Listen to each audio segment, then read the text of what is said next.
Welcome viewers to 284 Media's 2023 Year in Review. I am Kamal Haynes. I'm Jhaka Wooding. And I'm Ronn Grant. I want to take this opportunity to welcome each of you to our Year in Review, and we will of course be taking you, the viewers, on a trip down memory lane. It's been a long and tedious year, but trust me, when we refresh your minds as to all that has happened, major stories-wise throughout this year, you might be surprised. Absolutely, and where better to begin than the 2023 general election. Yes. That's one of the stories we would have had in our 2022 year in review because, of course, we were looking forward to it. The energy was already building up, and what an election it turned out to be. Interesting, very interesting election.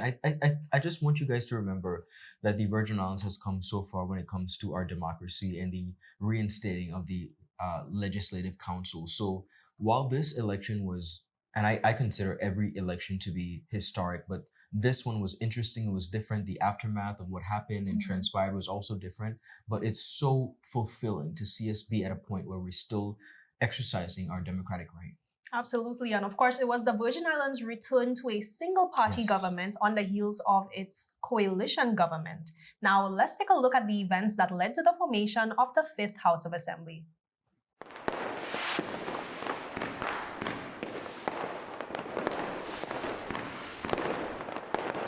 The new year commenced with unwavering calls from the public for the territory to proceed quickly to call a general election, as was constitutionally due before May 12. This on the heels of active discussions the previous year, so much so that some had anticipated that an election would have been called before the end of 2022, but that did not come to be. Premier Dr. The Honorable Natalia Weasley addressed this speculation during one of his first press engagements in January. At that time, he said, quote, "We're not going to have early elections. In the COI framework and other reforms, we committed to doing a full term, a full 4-year term. So of course, the first meeting of the House of Assembly in 2019 was in March, I think March 12th, so the House has to be dissolved by March 12th, end quote. While an election date was yet to come, political activity was already at a high, with parties getting their affairs in order to put their best foot forward come election day. At this time, we learned that Territorial At-Large Representative Honorable Carvin Malone would rejoin the National Unity Government by crossing the floor for a second time in less than a year. In essence, rejoining his Virgin Islands party comrades in the House of Assembly.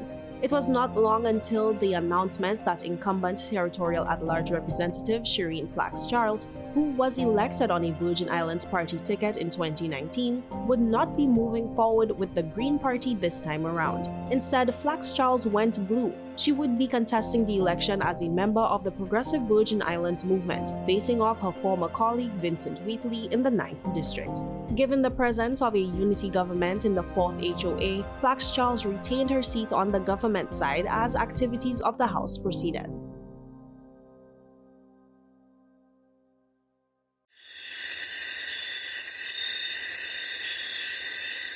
The Premier stayed true to his word, having the House of Assembly proceed with its sitting up to midnight March 10, 2023, the final hours of the weekday and the closest they could get to March 12, which fell on a Sunday this year.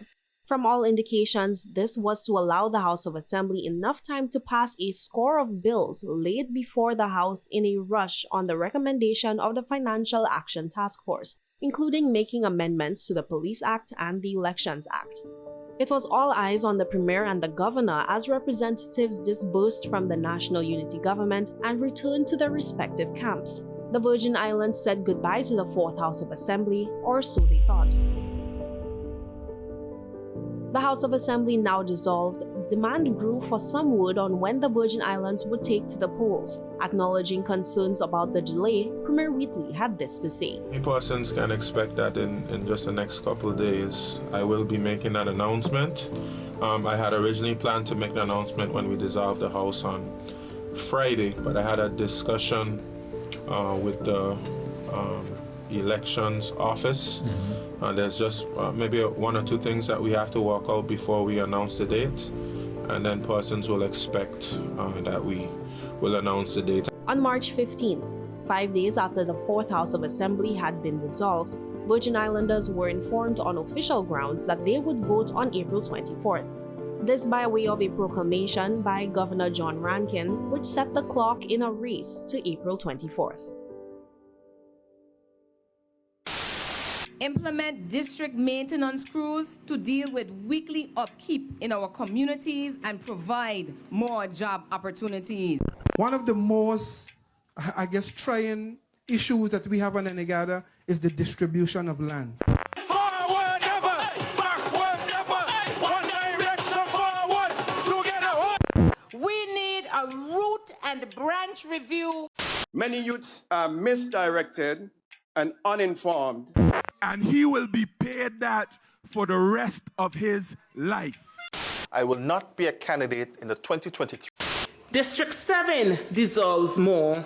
Sandy in the fort. Hello. I get you out and Sandy take over. We have worked hard to canvass these candidates, and they're very good candidates.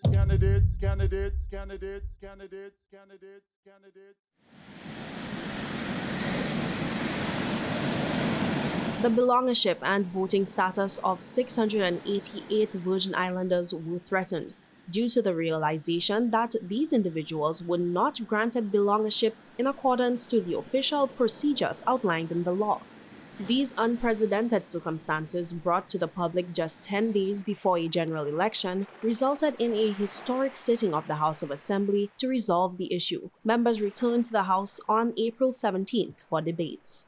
Honorable members, it has been moved and seconded that the bill shortly entitled Immigration and Passport Amendment Bill 2023 be now read a first time. Those in favor? Those against? The ayes have it. I call upon the clerk to read the bill for the first time. I know that many persons in the community are anxious about what will happen today, because we have never had a situation where the House of Assembly was recalled after its dissolution. However, it is with very good reason that the governor and the premier agreed that it was absolutely necessary and appropriate to do so. We must ensure that the 688 members of our community who have lived, worked, and contributed to our society and not disenfranchised for no fault of their own, and are provided with certainty about their immigration status. Madam Speaker, I am by no means a lawyer. Neither am I the most educated person in this or any room. But Madam Speaker, if I understand and I interpret what the 2007 Virgin Islands Constitutional Order would mean by an emergency, I would interpret it to be a matter of national security, a matter that would deal with if, God forbid, a member of the House of Assembly was no longer here because he or she might have been deceased, or the acts that came upon the shores of these Virgin Islands in 2017, national hurricanes or emergency or things of that nature. But Madam Speaker, when I look at why we're here to amend this legislation, I won't use the words emergency, but I would use the word that we are in a crisis. I cannot tell anybody what happened in 2019 because I was not there.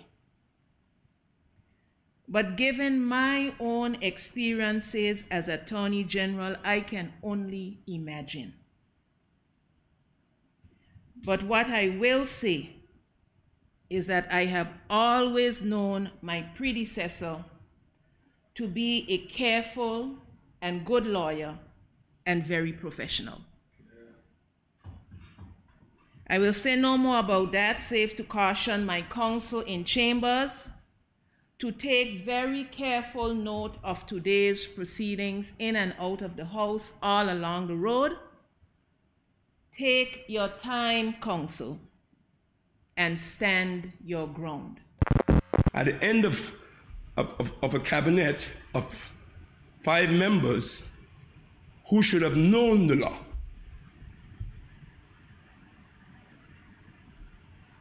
let me reiterate and repeat that, Madam Speaker. Ignorance of the law. Ignorance of the law is no excuse. Let me say it again. Ignorance of the law is no excuse.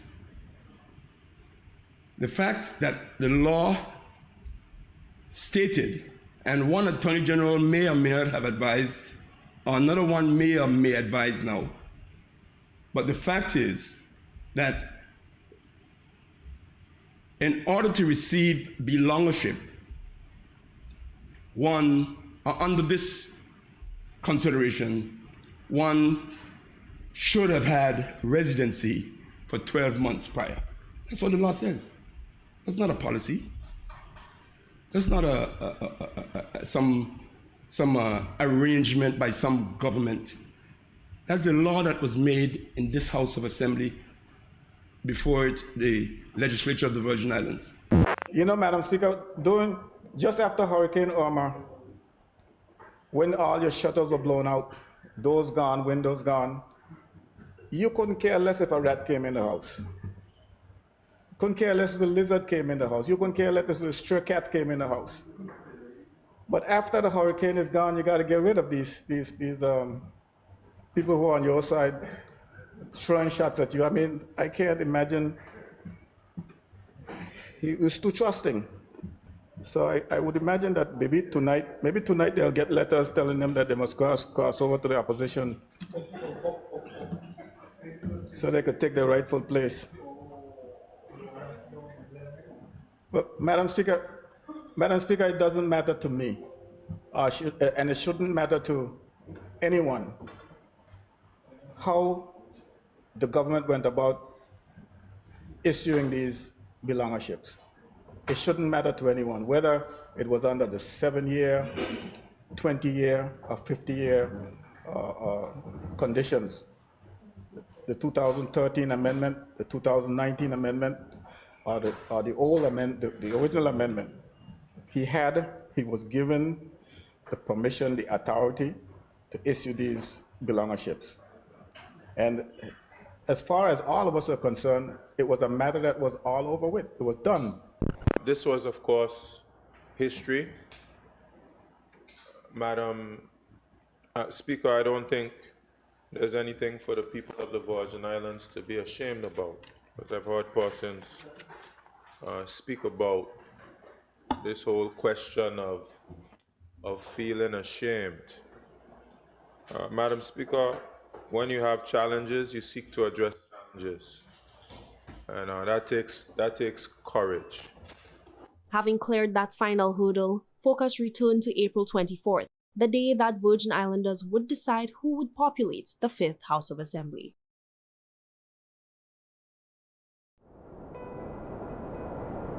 The sun rose on April 24th, 2023 to find some Virgin Islanders already at the polls, eager to cast their vote and have their say in the outcome of the general election, which would decide who would occupy the 5th House of Assembly. Voting proceeded steadily throughout the day, and before you knew it, it was time for the count. The results poured in quickly due to the territory's use of an electronic counting system, and it became evident that some candidates had comfortable victories, soaring hundreds of votes ahead of their nearest competitor. Those included the VIP's Carl Dawson in District 1 and Kai Reimer in District 5, the NDP's Myron Walwyn in District 6 and Marlon Penn in District 8, and the PVIM's Melvin M. Turnbull in District 2. Others had a very close call with their constituents, taking nearly an equal position at the polls, resulting in several cases where about 100 or less votes stood between the victor and the second best. In District 9, only 76 votes stood between Victor Vincent Wheatley of the VIP and the NDP's Coy Levens, a first-comer. Similarly, in District 4, Luce Hart Smith of the VIP was able to secure 322 votes, taking her to victory that night. However, only 37 votes stood between her victory and that of NDP's Sandy Underhill. At the end of the counting activity, the representatives-elect who would go on to form the 5th House of Assembly were declared, but a government was not. This was because no single party was successful in obtaining the minimum 7-seat majority needed to assume government, and while the VIP had secured 6 seats by the end of the count, the ball was in the court of the NDP, PVIM, and Progressives United, who jointly held 7 seats and had previously spoken of forming a coalition government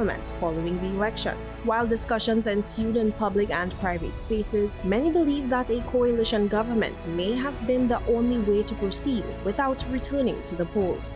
However, the VIP is said to have had a different vision, and rumors at the time, which have now been confirmed, were that the VIP had quickly proceeded to approach members of other parties, including NDP Chairman Marlon Penn and Progressives United Chairman Julian Fraser, with offers to join their side. The approach to those members was unsuccessful, but shortly, the public learned that another member of the NDP had taken an offer to align with the VIP.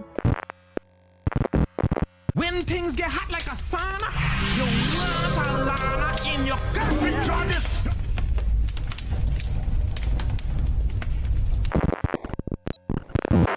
In a move that was reportedly made without the knowledge of her NDP colleagues, alongside which she contested the general election, at-large candidate-elect Honorable Lorna Smith aligned with the VIP and was the final piece to the VIP's 7-seat majority to assume government. The events that followed included the appointment of Honorable Lorna Smith as Deputy Premier to serve in the cabinet of now-elected Premier Dr. Natalia Wheatley, and the creation of a new ministry which she would oversee, the Ministry of Financial Services, Labor and Trade. The new VIP government was sworn in on April 25th, with every member to serve in some ministerial capacity, including 2 junior ministers.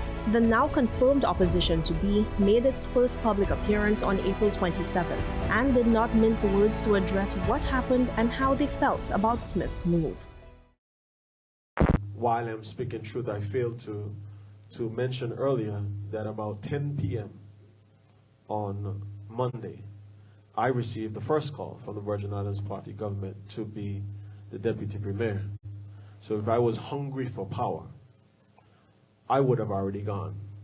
But what I am is someone that stands on integrity. So I shared with my party chairman and the other members of the Progressive Virgin Islands movement, I cannot say one thing to people and represent something else. So as we continue in these Virgin Islands to the 5th House of Assembly, I think it's extremely important that I stay true to who I am, always remember whose I am, and know that the people of the Virgin Islands are the priority and have to be the priority as we go from strength to strength and raise the reputation, raise the integrity, and raise the standard of the Virgin Islands where we can once again be respected.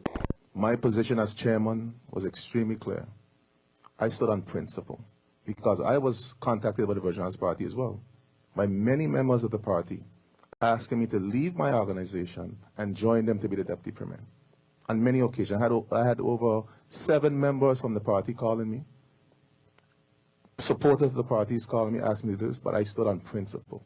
We ran a campaign of an anti-corruption campaign. When we formed the unity government, it exposed significant maladministration and challenges with the Virgin Islands Party administration. We saw the Auditor General reports that came out and the concerns that were raised in those reports.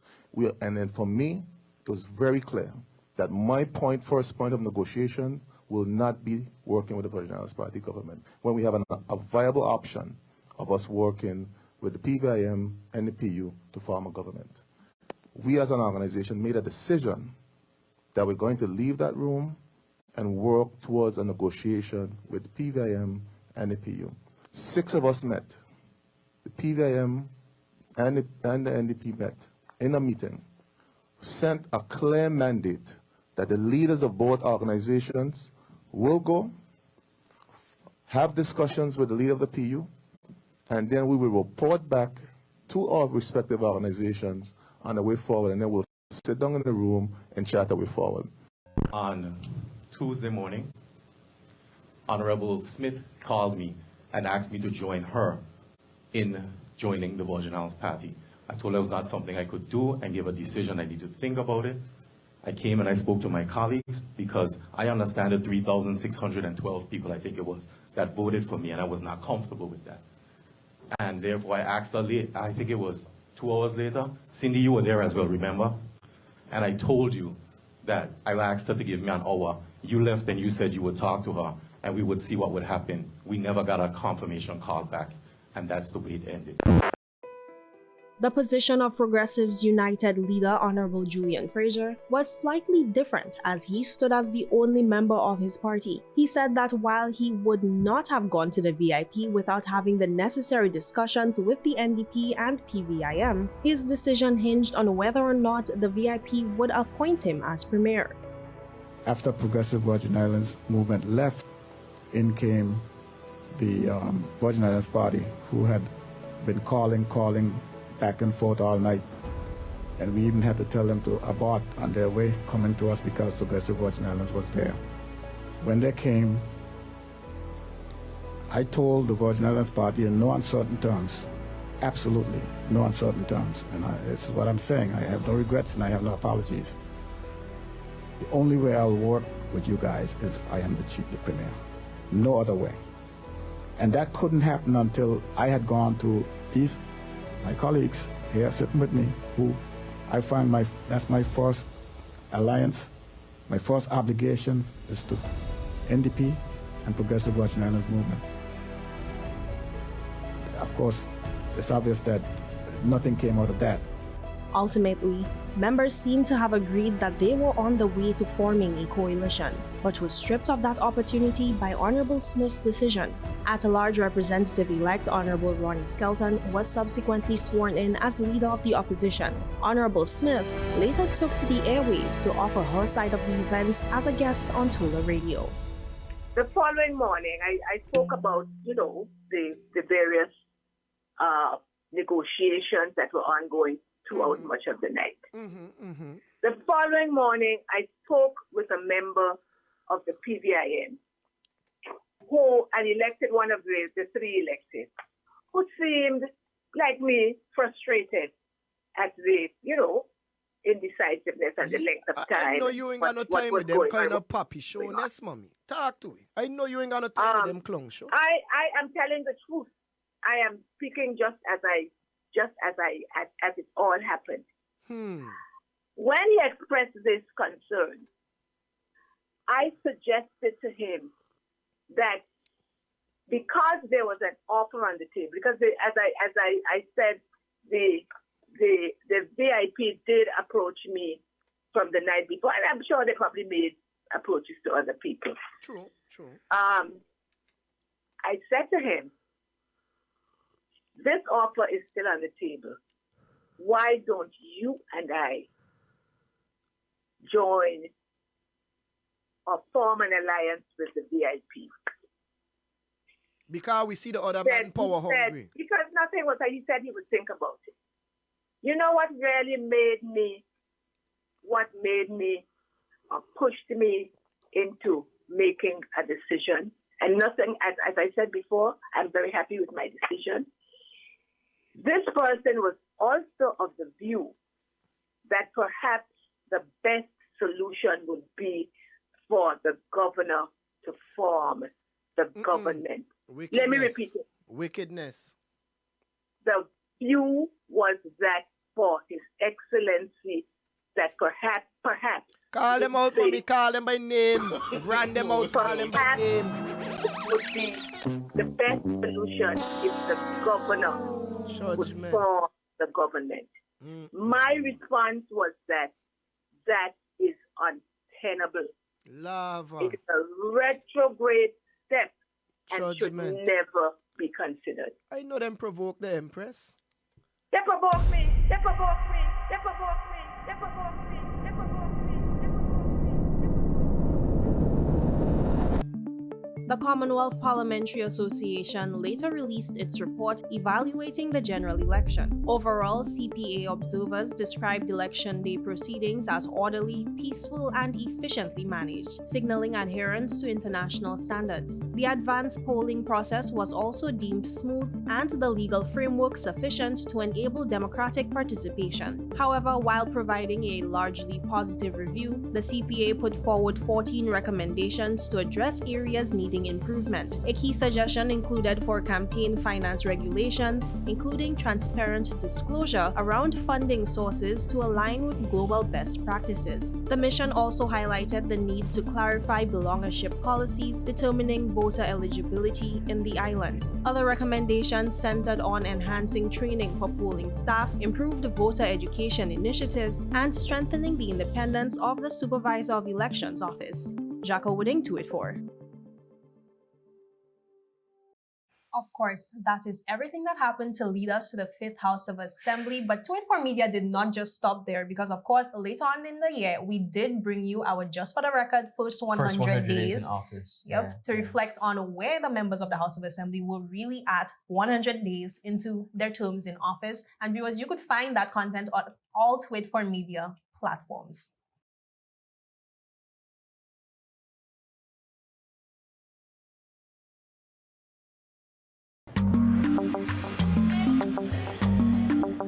Yo, everything good there? Aye. This thing got me one way, daddy. What you mean? Ever since I hook up with this thing, I can't eat, I can't sleep. This is the first thing I touch it when I reach home. What you really? Hey, this ain't like you, know. Dad, this thing got me staying home, keeping out of trouble me. Wow. What your name is? Shit. I talking about my CCT life. Don't worry about missing your favorite series, sports, news, and local programming. Come to CCT today and sign up for CCT Live to access over 80 channels. CCT Live. Bring it home. 1 month free trial turn into 5. 5 months turn into, well, you know I watching ball.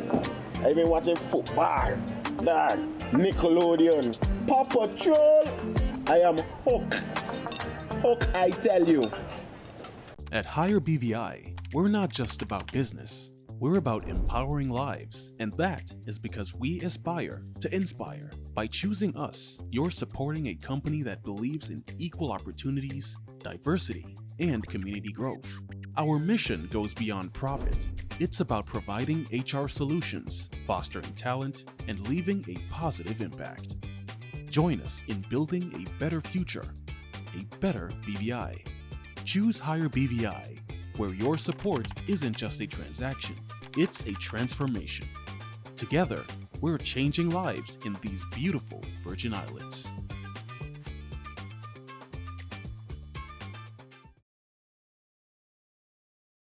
Another huge area for the Virgin Islands this year was, of course, transport and tourism. Of course. And I mean, across the world, things are really coming back from the COVID-19 pandemic and people are feeling safe traveling again. So in this segment, we take a look at the major developments that took place in transport and tourism. Here are the top developments to come about this year. The return of American Airlines. In June, the territory welcomed the return of a non-stop American Airlines flight between the Terrence B. Lettsome International Airport and the Miami International Airport. This was a significant development for travel and tourism, creating a direct link for travel between the BVI and the USA mainland for the first time since the 1980s. With consideration for the size of the airport, which has still yet to undergo expansion, the airline has been operating the route with an Embraer E-175 aircraft. Our team was on the ground to capture the historic return and captured the landing and festivities in all their glory.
In addition to providing residents the benefit of convenient connections for business and leisure travel across American Airlines' route network, the flights are expected to bring increased numbers of tourists to the territory. Before the inaugural flight had even taken place, American Airlines had already added 5 additional flights to the BVI in its June schedule. And within weeks of the inaugural flight, 2 weeks to be exact, American Airlines announced that it would be doubling its number of flights to the territory for the winter season, offering twice daily flights in December. Managing Director for the BVI Airports Authority, Kurt Minal, said that this increase demonstrated a high level of confidence that the airline has in the BVI as a top tourism destination. He added that the increase would further positively impact passenger movements at the Terence B. Lettsome International Airport. Since the commissioning of the asphalt plant, significant progress has been made in improving and upgrading the road infrastructure in the Virgin Islands. As outlined in his budget address, Premier Dr. the Honorable Natalia Wheatley has allocated $2.6 million in the 2024 budget for road improvements across primary roads in Tortola, Virgin Gorda, and Just Van Dyke. Minister for Communications and Works, Honorable Kai Reimer, highlighted plans for a comprehensive reconstruction of road networks over a 2-year period. This will involve installing proper drainage, rebuilding road bases, and resurfacing roads. Specific projects mentioned include upgrade of the road from Paraquita Bay to Param Town, as well as phased works from Fat Hogs Bay to Hodges Creek. The government also awarded a major contract for asphalt paving and road markings across primary roads across the islands. The project scope encompasses excavation and reconstruction of deteriorated sections, installation of 19 miles of drainage infrastructure, contingencies for retaining walls, and road markings. In various statements, Minister Reimer emphasized the use of better engineering standards, coordination of roadworks with other infrastructure projects, and investment in training and capacity building.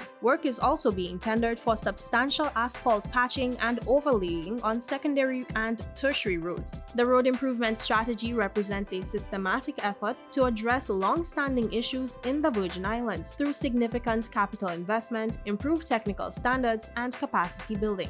If implemented successfully over the 2-year timeline, it will help transform the state of roads across the islands. New Winair route. Regional carrier Windward Islands Airways International (Winair) expanded its network with the introduction of new air services between Tortola and Antigua.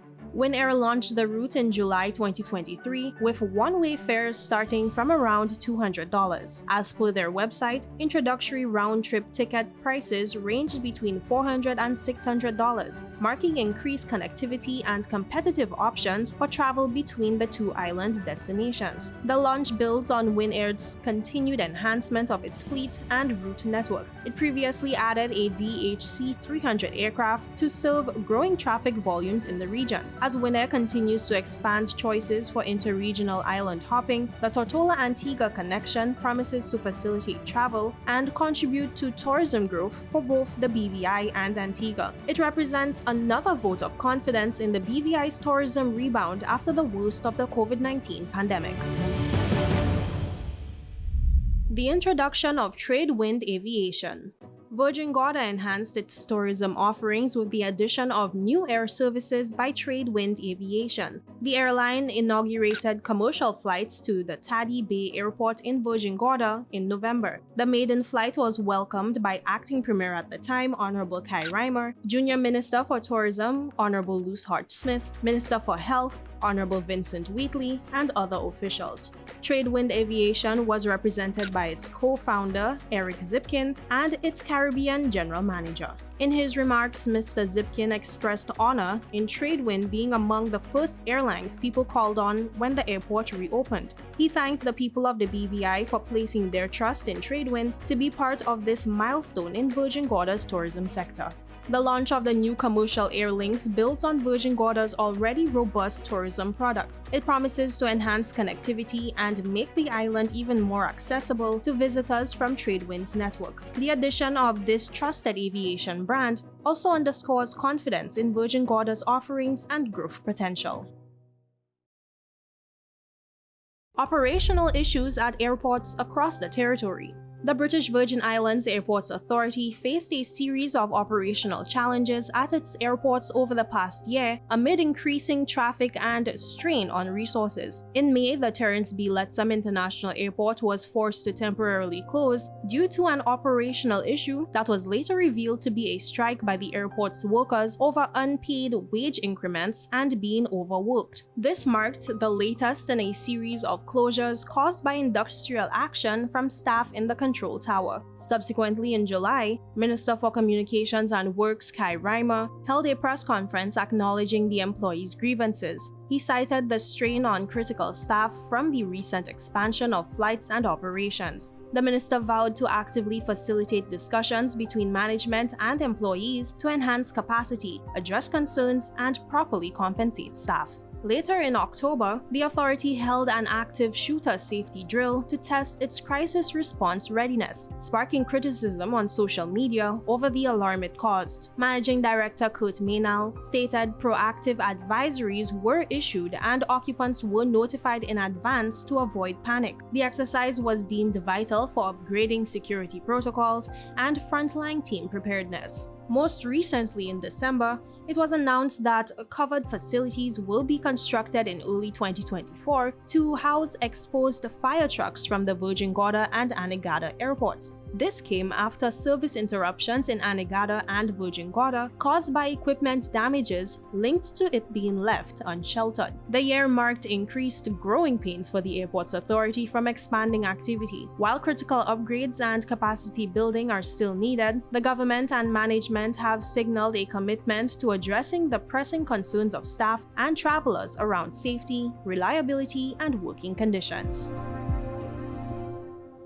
The one-year anniversary of the Park and Ride shuttle service.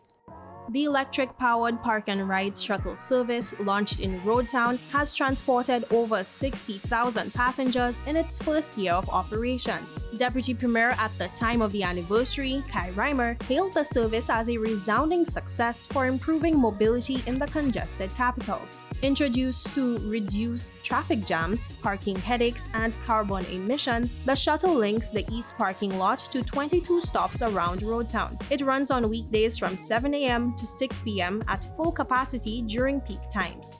Minister Reimer said the initiative has been embraced by both residents and visitors who can now conveniently access different parts of Roadtown without a vehicle. The shuttle aids the long-term vision to pedestrianize more areas within municipal limits. Additionally, free parking remains available at the festival grounds and near the hospital for shuttle users. This further incentivized leaving cars behind in favor of eco-friendly park and ride options. According to Minister Reimer, the service has so far reached its main goals of cutting the parking demand, alleviating congestion, lowering environmental impact, and improving mobility. With over 60,000 riders in its first year, the City of Roadtown shuttle service has had a transformative impact that underscores the viability of green transportation solutions. As the service matures, officials will be focused on optimization and sustainability to cement it as a fixture in Roadtown's infrastructure that benefits both daily commuters and casual visitors. Jhaka Wooding, 284 News.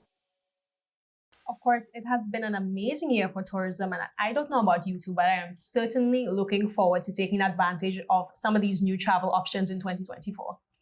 Yeah, and of course, my colleague Ron, you would have recently interviewed the Managing Director of the Beaver Airports Authority, Mr. Kurt Maynal, and he would have announced plans of Caribbean Airlines making its way to the territory next year, and I'm sure that flight connects, not only to Antigua, but also to Barbados. And I'm sure persons will be traveling from here, to St. Vincent, from Barbados to Trinidad, from Barbados to Guyana as well, too.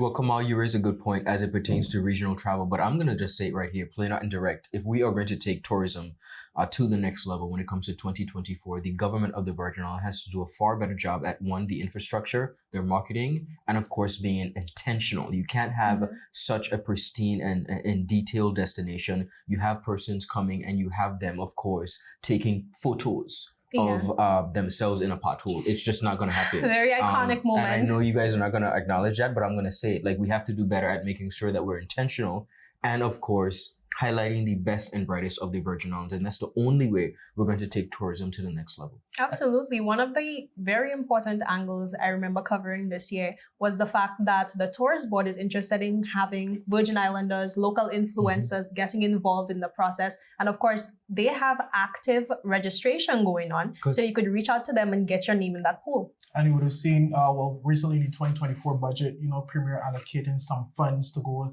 towards the runway expansion. So fingers crossed. Hopefully we see what happens, because we know every year, there's a talk about the expansion, but let's see what I love your optimism, Kamal, but we could allocate all we want. Let's just put our money where our mouth is. That's it. Indeed.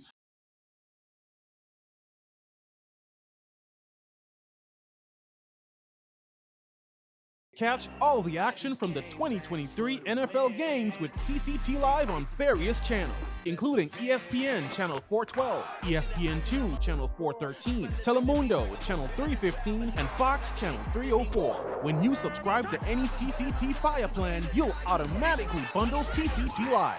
For more information, visit your nearest CCT store or give us a call at 444-4444. Choose CCT Live and enhance your game day experience.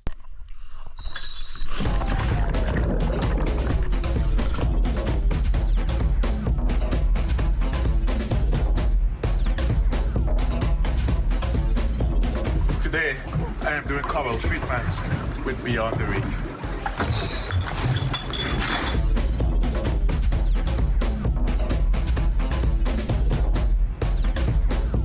Today, we are doing shark research. So today, we are doing whale research with Beyond the Reef. And wherever I go, I take CCT with me because my life is unlimited.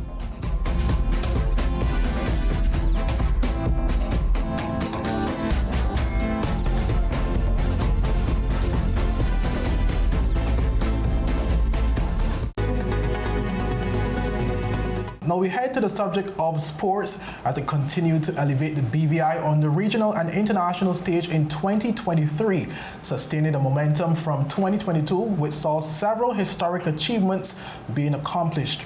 Jhaka and Ronn, we do know, in terms of, despite the adversity the territory would have had overall, we do know the push that sports tend to give. I agree. It tends to erase a lot of the negatives, and you can't pay for the marketing that you can have from the sports in terms of the number of athletes that we have that would have excelled in 2023. Absolutely, and it's something that really brings the Virgin Islands community together. You have all generations coming together, to back the likes of Adeja Hodge and Demoy Hodge, Kyron McMaster. It's names that stick with you because they're echoed throughout the community. You talked about erasing the negative, but it also solidifies national pride. There is nothing like bringing a country together than seeing an athlete and seeing the BVI flag on the screen. So, yeah. Indeed. Well, viewers, with that in mind, let's take a look at some of those achievements for the year 2023.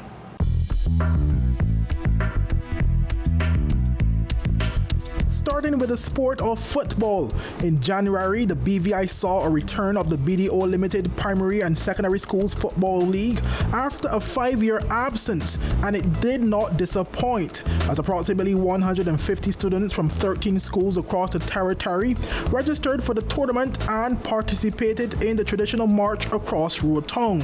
Cassandra Coach Cass Craig of the BVI Football Association was key in the return of the league, as she was credited with being the organizer of the tournament. Her contributions to football in the territory did not go unnoticed, as the BVI Football Association Women's Committee honored Coach Cass in February for her 30 years of unwavering commitment and dedication to the empowering and development of football in the British Virgin Islands. A billboard was also erected in her honor outside of the multi-purpose sports complex in Rotong along the James Walter Francis Highway. In more football highlights this year, in April, One Love FC were crowned the 2023 BVI Football Association's National League champions after defeating Rebels FC to dethrone the then defending champions Sugar Boys FC.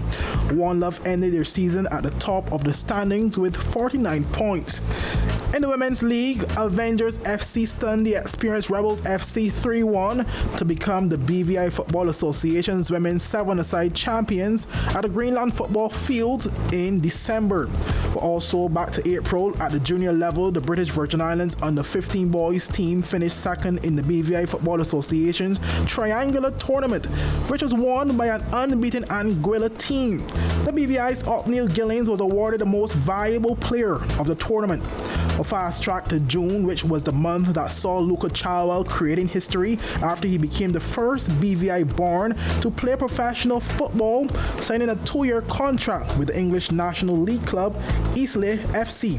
But Luca also became the second VI ambassador for his multiple achievements in football. Luca's good form played a key role in the BVI men's senior team first ever CONCACAF Nations League win, as he converted 2 goals to win the BVI a 3-1 victory over the Turks and Caicos Islands in September. The men's national team ended the Nations League second in Group C as they went undefeated until their final game against Dominica in November. The performance of the team this year was described by many as exceptional and the best recorded to date. Making a final highlight in football this year is the early retirement of Andrew Andy Bickerton as the president of the BVI Football Association in November, after collectively serving approximately 16 years at the helm of the association. He explained that he decided to resign ahead of his June 2024 mandatory retirement date to focus on pressing issues relating to his family in the United Kingdom. Now let's rewind the clock to March this year in the sport of bodybuilding. Resident Jermaine Henry created history for the territory and his homeland Jamaica after placing third at the Arnold Classics in Columbus, Ohio. Competing in the super heavyweight category in his second international competition at the time since debuting in December 2022, Henry was impressive enough to finish in the top 3, receiving a bronze medal for his performance. 2023 also saw some highlights in swimming. 12 junior British Virgin Islands swimmers recorded a total of 38 top 3 finishes in 2 swim meets in St. Thomas, USVI in February and March. But then in November, the BVI's Barracuda swim team made a splash at the Virgin Islands Swimming Federation's 2023 Short Course Championships, bringing home an impressive haul of 20 medals. The team comprised of 16 swimmers between the ages of 7 and 16 who competed against the St. Thomas Swimming Association Inc. Stingrays and the St. Croix Dolphins. In cycling, BVI lander Olympia Maduro Foy and Darrell Christopher Jr. represented the territory in the 2023 UCI Cycling World Championships in Glasgow, Scotland. Maduro Foy competed in the Women Elite Individual Time Trial and placed 85th, and the Women Elite Road Race, which he did not complete. Christopher competed in the Men Elite Individual Time Trial, finishing 65th out of 78 riders. In softball, the British Virgin Islands women's softball team finished 4th in the Eastern Caribbean Amateur Softball Championship in March at the Virgin Islands National Park in St. John, United States Virgin Islands. The BVI team fell short to Aruba, losing 9-8 in the 3rd place game in a tournament that was won by an unbeaten Curacao team. A total of 6 teams competed in the tournament, including Jamaica, US Virgin Islands, Aruba, Curacao, St. Martin, and the British Virgin Islands. But then in July, the Kings and Queens of the Virgin Islands softball tournament returned to the territory for the first time in 6 years. And after a good start to the tournament, controversy plagued the final day, and the BVI All-Stars men's and women's teams both retained a championship in their respective divisions due to forfeitures. July was also a good month for the national softball player Javelin Fret, as she was awarded the most valuable pitcher for her exceptional performance at the 2023 Kings and Queen of the Diamond Softball Tournament in Phillipsburg, St. Martin. On the local softball scene, Pirates and Synergy completed clean sweeps in the 2023 Virgin Islands Softball Baseball Association's National Fast Pitch League in their respective divisions. The unbeaten Synergy swept Sparks to complete a successful three-peat, while the Pirates delivered on their promise to sweep Power Outage to complete a double. 2023 was also a big year for the sport of baseball from a BVI perspective. In August, the trio of Kennard Dawson, Demoy Hodge, and Riandre Mercer created history for the Great Britain baseball team, helping them to a silver medal in the 2023 Under-23 Baseball European Championship in Austria. The placement secured a spot for Great Britain in the 2024 World Baseball Softball Confederation Under-23 Baseball World Cup in China. Well, just 1 month later, Dawson, Hodge, and Mercer suited up for Great Britain once again, this time accompanied by the BVI reinforcement of Nate Sean Thomas and Chamoy Christopher, who all assisted Great Britain in claiming yet another silver medal, this time at the 2023 Baseball European Championship in the Czech Republic. The silver medal is the third for Great Britain in the history of the championship, with the most recent occurring in 2007 and the first way back in 1967. In volleyball, the British Virgin Islands secured a bronze medal at the Eastern Caribbean Volleyball Under-23 Women's Championships in September after sweeping host Dominica in 3 straight sets. But the ECVA top awardees were Kristen Abram and Anna Gordon for Best Blocker, Kayla Jacinto, Best Setter, Eamon Bijam, Best Digger, and Best Libero. For the first time in the British Virgin Islands history, a team consisting of Jadon George and Jeroy Daly represented the territory in an Under-23 Junior Pan Am Games qualifier in Punta Cana, Dominican Republic. Also excelling in volleyball this year was BVI lander Sharonda Pickering, who took her skills to Slovenia after signing to Team OK Ankaran to mark her second professional volleyball contract of her career. Her team bowed out in the quarterfinals of the Slovenia Cup after suffering a 4-1 loss. On the local scene, Game On and Suzuki Marines were crowned the champions of the 2023 Industrial Volleyball League. But Game On defeated One Mark Yachting and Provisioning in their final to win Zone A, while Suzuki Marines beat SDA Family Matters to win Zone B. Returning to squash, 8-year-old Delilah Pease and Ethan Mohammed both collected silver medals at the Junior Caribbean Squash Championships in St. Vincent in July. It was the first silver medals for the BVI from the competition in approximately 14 years. Pease's silver came in the girls under 11 category, while Mohammed's silver came in the boys under 13. Meanwhile, on the local level, Spencer Lovejoy of the USA won the 2023 Carrie Olson Tortola Classic after defeating Pakistan's Mohammed Azim Khan 3-2 in the final at the Tortola Sports Club in June. Well, in sailing, laser sailor Thad Letsom created history for the territory, becoming the first sailor from the BVI in 30 years to officially qualify for a Pan American Games. He managed to clinch the only qualifying spot for the Games while competing in the ILCA 7-men single-handed event on the final day of races at the CSC Games in San Salvador in July.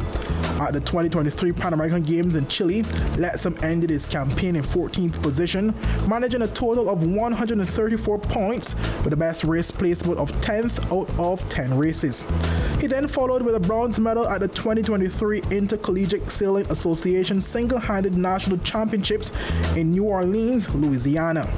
Switching to martial arts, 15 students of the Purple Dragon Dojos in the British Virgin Islands received new belts following grading in Trinidad and Tobago in late November. It was the Purple Dragon International Black Belt grading number 149.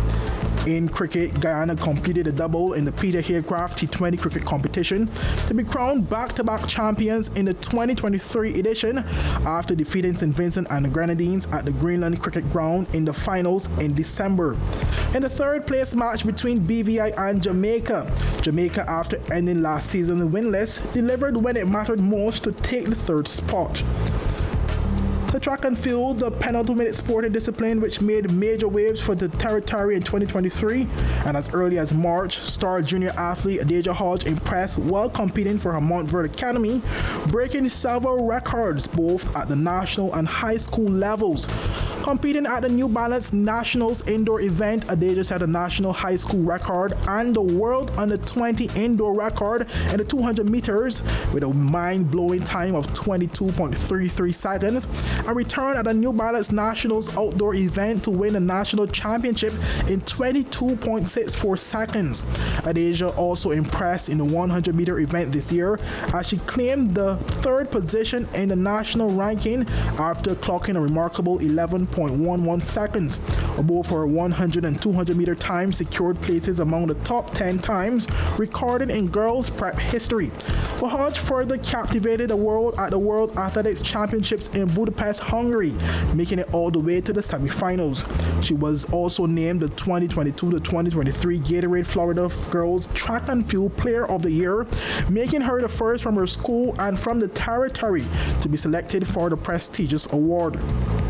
We're also enjoying a successful 2023 track season filled with solid performances all year round was the BVI's most decorated athlete, Kyron McMaster, who ended the season on a high after collecting his first ever World Championships medal with a silver in the final of the men's 400-meter hurdles in Budapest, Hungary. And in his first race following the World Championships, McMaster handed the world number 1 ranked Karsten Warholm an upset to win the Zurich Diamond League. The 2023 also saw McMaster setting a new record at the 2023 PTS World Athletics Continental Tour Silver meeting in Slovakia with a season's best time of 47.26 seconds. In addition to Hodge and McMaster, several other BVI athletes also excelled during the 2023 season. Kenyatta Great and Jakaila Morton picked up the British Virgin Islands' only medals of the 50th Caribbean Games in the Bahamas, with Great placing second in the under-20 girls 200-meter final and Morton second in the under-17 girls high jump event. Morton added to her medal tally when she competed at the NACAC under-18 and under-23 championships in San Jose, Costa Rica in July, alongside Beyonce De Freitas and Kimberly Smith. The trio collected gold, silver, and bronze medals respectively in their individuals events. Morton's gold medal leap of 1.74 meters in the under-18 girls high jump event broke her previous national record of 1.70 meters and also set a new NACAC under-18 girls high jump record. But the BVI also picked up 2 medals from the 2023 Central American and Caribbean Games, that is bronze medals in San Salvador, El Salvador in July. But Diamond Gums collected the first in the men's shot put event, while sprinter Recoy Brathwaite collected the second in the men's 100-meter final. Jaiman was also awarded the Southland Conference Male Outstanding Performer after competing in the outdoor event in May, which saw him and his brother Diamante collecting a sweep of medals in the outdoor championships. At the junior level, BVI athletes Othniel Gills, Tyreek Charles, and Bryson Walters each secured gold medals at the NACAC under-18 and under-15 championships in the Dominican Republic. Athletes from the top-notch track club also performed exceptional in a regional track and field meet in Antigua, collecting a total of 23 medals in May. The medal count included 6 gold, 11 silver, and 6 bronze at the esteemed Sir Reginald Samuel Track and Field Classic. In archery, Ritsinia Georges became the first athlete from the BVI to represent at the CSC Games in that discipline. She competed in the women's compound individual. And local sports journalist and former national athlete Dean the Sportsman Greenaway became the first athlete from the territories to be inducted into the Pasadena City College Hall of Fame. He was inducted along with his 1978 track and field team for their achievements back in the 1970s, which included gaining the college its first California State Championship, in addition to a Metro Conference Southern California Championship title. Well, last but certainly not least is the sport of basketball. And who better to start with than local rising star Demoy Hodge, who created history for the BVI after he signed a 2-way contract with the Los Angeles Lakers after going undrafted in the 2023 NBA draft, becoming the first from the BVI to achieve the feat. But shortly after the signing, Demoy returned to the territory for the first time in more than 2 years, and he received a celebratory homecoming and was awarded by the BVI government as the territory's first VI ambassador.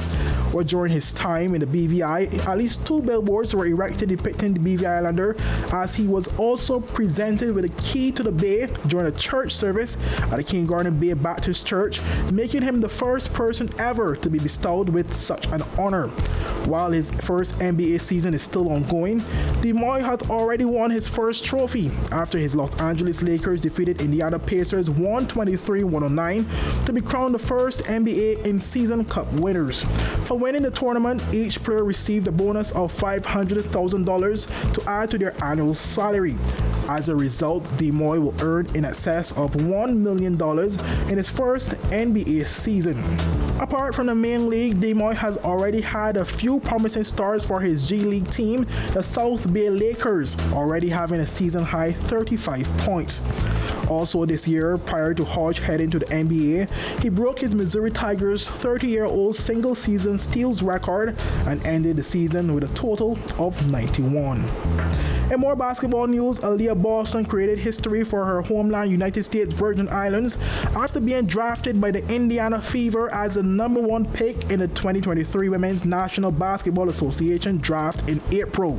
She had a season filled with success and lots of awards and honors, including being named as the official tourism ambassador of the USVI, a 2023 All-Star player and starter, 2 Rookie of the Year awards won by the Women's NBA and the other by the Associated Press, and Boston also signed a multi-year deal with sports brand giants Adidas. And on the local and regional scene, the British Virgin Islands prevented the Dominican Republic from completing a three-peat by defeating the defending champions 78-77 to be crowned the champions of the 2023 Battle of the Fittest basketball tournament in St. Martin. It was the BVI's 4th championship in 7 appearances in the 8 years of the tournament, and Jamai Jones of the BVI was the most valuable player recipient for his outstanding performance in the finals.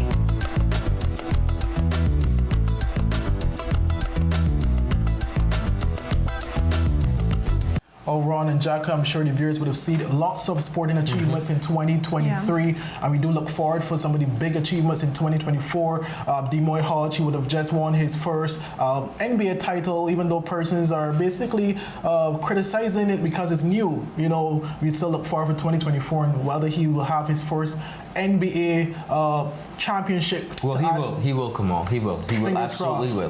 Knock on wood. But you know, as well, we also have. I said he will. Come on. We also have to see as well. Keep our eyes on the track and field scene. You know, this is 2024 is a big year for Olympics. You know, Kyron McMasters has already qualified, but we also have the likes of Deja Hodge, as Jhaka would have mentioned before, and we have some of the others that coming up the ranks. Recoy Brathwaite as well. Chantal Malone recovering from injury as well. Eldred Henry. You know, some of those athletes that we have to keep our eyes on because we do know the potential they have to qualify, and not only qualify, but also to medal in the upcoming 2024 Olympic Games in Paris. Well, one of the things that I want to highlight that happened throughout this year is the Rotary Club of Tortola, in partnership with the BVAT Athletics Association, hosted by Tweet4 Media, a telethon. Essentially the first of its kind for athletes, but not the first telethon in the Virgin Islands. And one of the things that I think solidified this event, though it was far-reaching from its goal, is the importance of our community raising and supporting a generation of greatness. It is one thing for us to support and wave the flag and say, hey, that's Kyron, that's Chantel, that's Adeja, but it's another thing for us to, again, put our money where our mouth is. And because the government of the Virgin Islands has yet to do that, the people of the Virgin Islands, it is essential that we make our contribution, and the telethon raised in excess of some $25,000+ and we're hoping, of course, that would contribute to the upcoming Olympics in whatever form. And I hope that it's not the first of its kind, but the support and continuation of financing for our athletes should be ongoing. And we do know, in terms of during that telethon, you know, the respective persons that were on the panel were stressing why it's so important for the continued giving back to the athletes, you know, because unlike some of the other developing countries, the British Virgin Islands, these athletes, some of them have jobs as well, and they have to balance both the professional needs of, you know, making sure you're fit and ready to compete at the highest level, in addition to also earning income to support that as well. In the 2024 budget, I know you would have stressed on, you know, the need for government to contribute and put their money where their mouth is. We would have seen, well, I wasn't privy. We're not privy in terms of the details of the budget as yet, but there was a mention of some allocation to the BVI athletes, so we have to stay tuned in 2024 and see exactly what that sum is.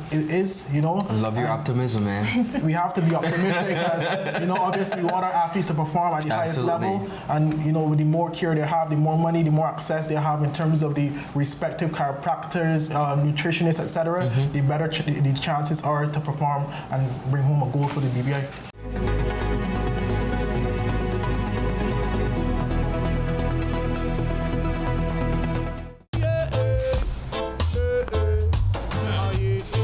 Father Jesus, that line you long like church service.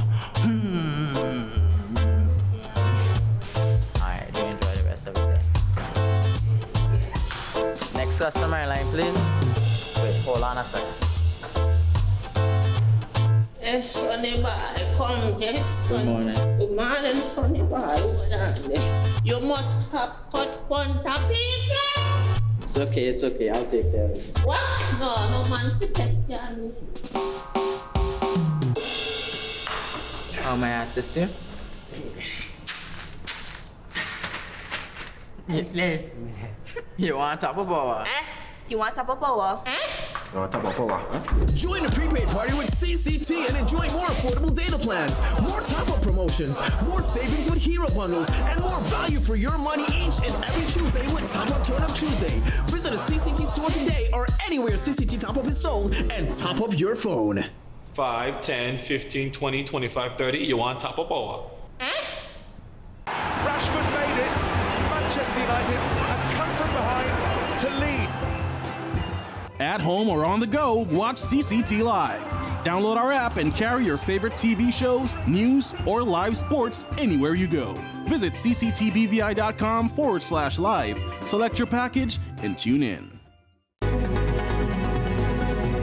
Welcome back, everyone, and thank you so much for sticking with us. You are watching our year in review here at 284 Media. On the criminal activity scene, criminal activity ranging from murders to cocaine seizures, burglaries, theft, breach of trust, boat fires, persons within the Royal Virgin Islands Police Force asking for the police commissioner to resign, persons within the community asking for the Royal Virgin Islands Police Force to step up to the plate. So much has taken place when it comes to criminal activity in the Virgin Islands. And I want to really say this solidifying that it's been a record year of a number of activities, and we're going to get into that. But of course, here's a detailed look at our top crime stories.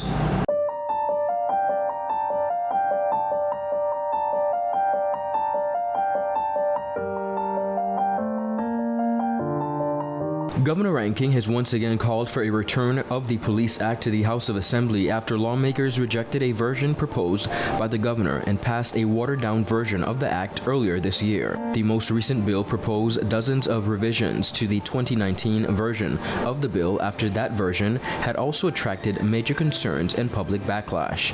However, Premier Dr. the Honorable Natalie D. Wheatley back in February of this year said that attempts to modernize the bill and consultations done with the public did not find favor with residents. He said, and I quote, "There were some amendments made to the bill which were troubling to the members of the public." But Governor Ranking has insisted that the bill discarded by lawmakers earlier this year should come back to the House for debate. Ranking argued that the act also hasn't kept pace with modern techniques that criminals use and called for an updated police act in line with best standards in the region, in Europe and in North America to tackle these issues. Throughout 2023, there has been a number of cocaine seizures throughout the Virgin Islands, arguably the most in recent years. Governor Ranking confirmed that nearly 2 tons of cocaine have been seized in the BVI up to the end of October this year. The governor also pointed out that the United Kingdom government has contributed some $2 million towards police training, body cams, and improving facilities for police in the territory to operate. He suggested that this has led directly to some of the successes achieved this past year by the Royal Virgin Islands Police Force. And that's led to a number of successes. We've had this year to the end of October 1.6 tons of cocaine seized by the police. As residents and officials continue to express concerns over the state of security in the territory, the governor acknowledged that events this past year have been concerning for everyone in the territory. One major and very alarming cocaine find took place on Sunday, October 29th, when the Royal Virgin Islands Police Force confirmed that they retrieved cocaine packages floating at the Rotown Ferry. The statement said, and I quote, "Officers of the Royal Virgin Islands Police Force responded to reports of floating packages in the water by the Rotown Ferry Terminal on October 29th. Retrieved were some 7 wrapped packages suspected to be cocaine." Both Governor Ranking and Deputy Governor David D. Archer Jr. this past year voiced grave concern over violence and the glorification of crime claiming young lives in the territory. In recent months have been concerning for everybody in the territory. Too many young people have lost their lives. And we've had a spate of burglaries, and in particular we had the event at the Pier Park with shots being fired in the air in the middle of the day. And I recognise just how concerned the public are about that. He highlighted the alarming spate in crime seen as eroding community safety. Meanwhile, Deputy Governor David D. Archer reflected on the paradigm shift towards crime becoming a cornerstone of status for some youngsters. He noted that it has gone from where crime was seen as a last resort for people who ended up making poor choices to now becoming a lifestyle that is glorified. Unfortunately, crime appears to be cool in certain aspects, in particular in the drug trade.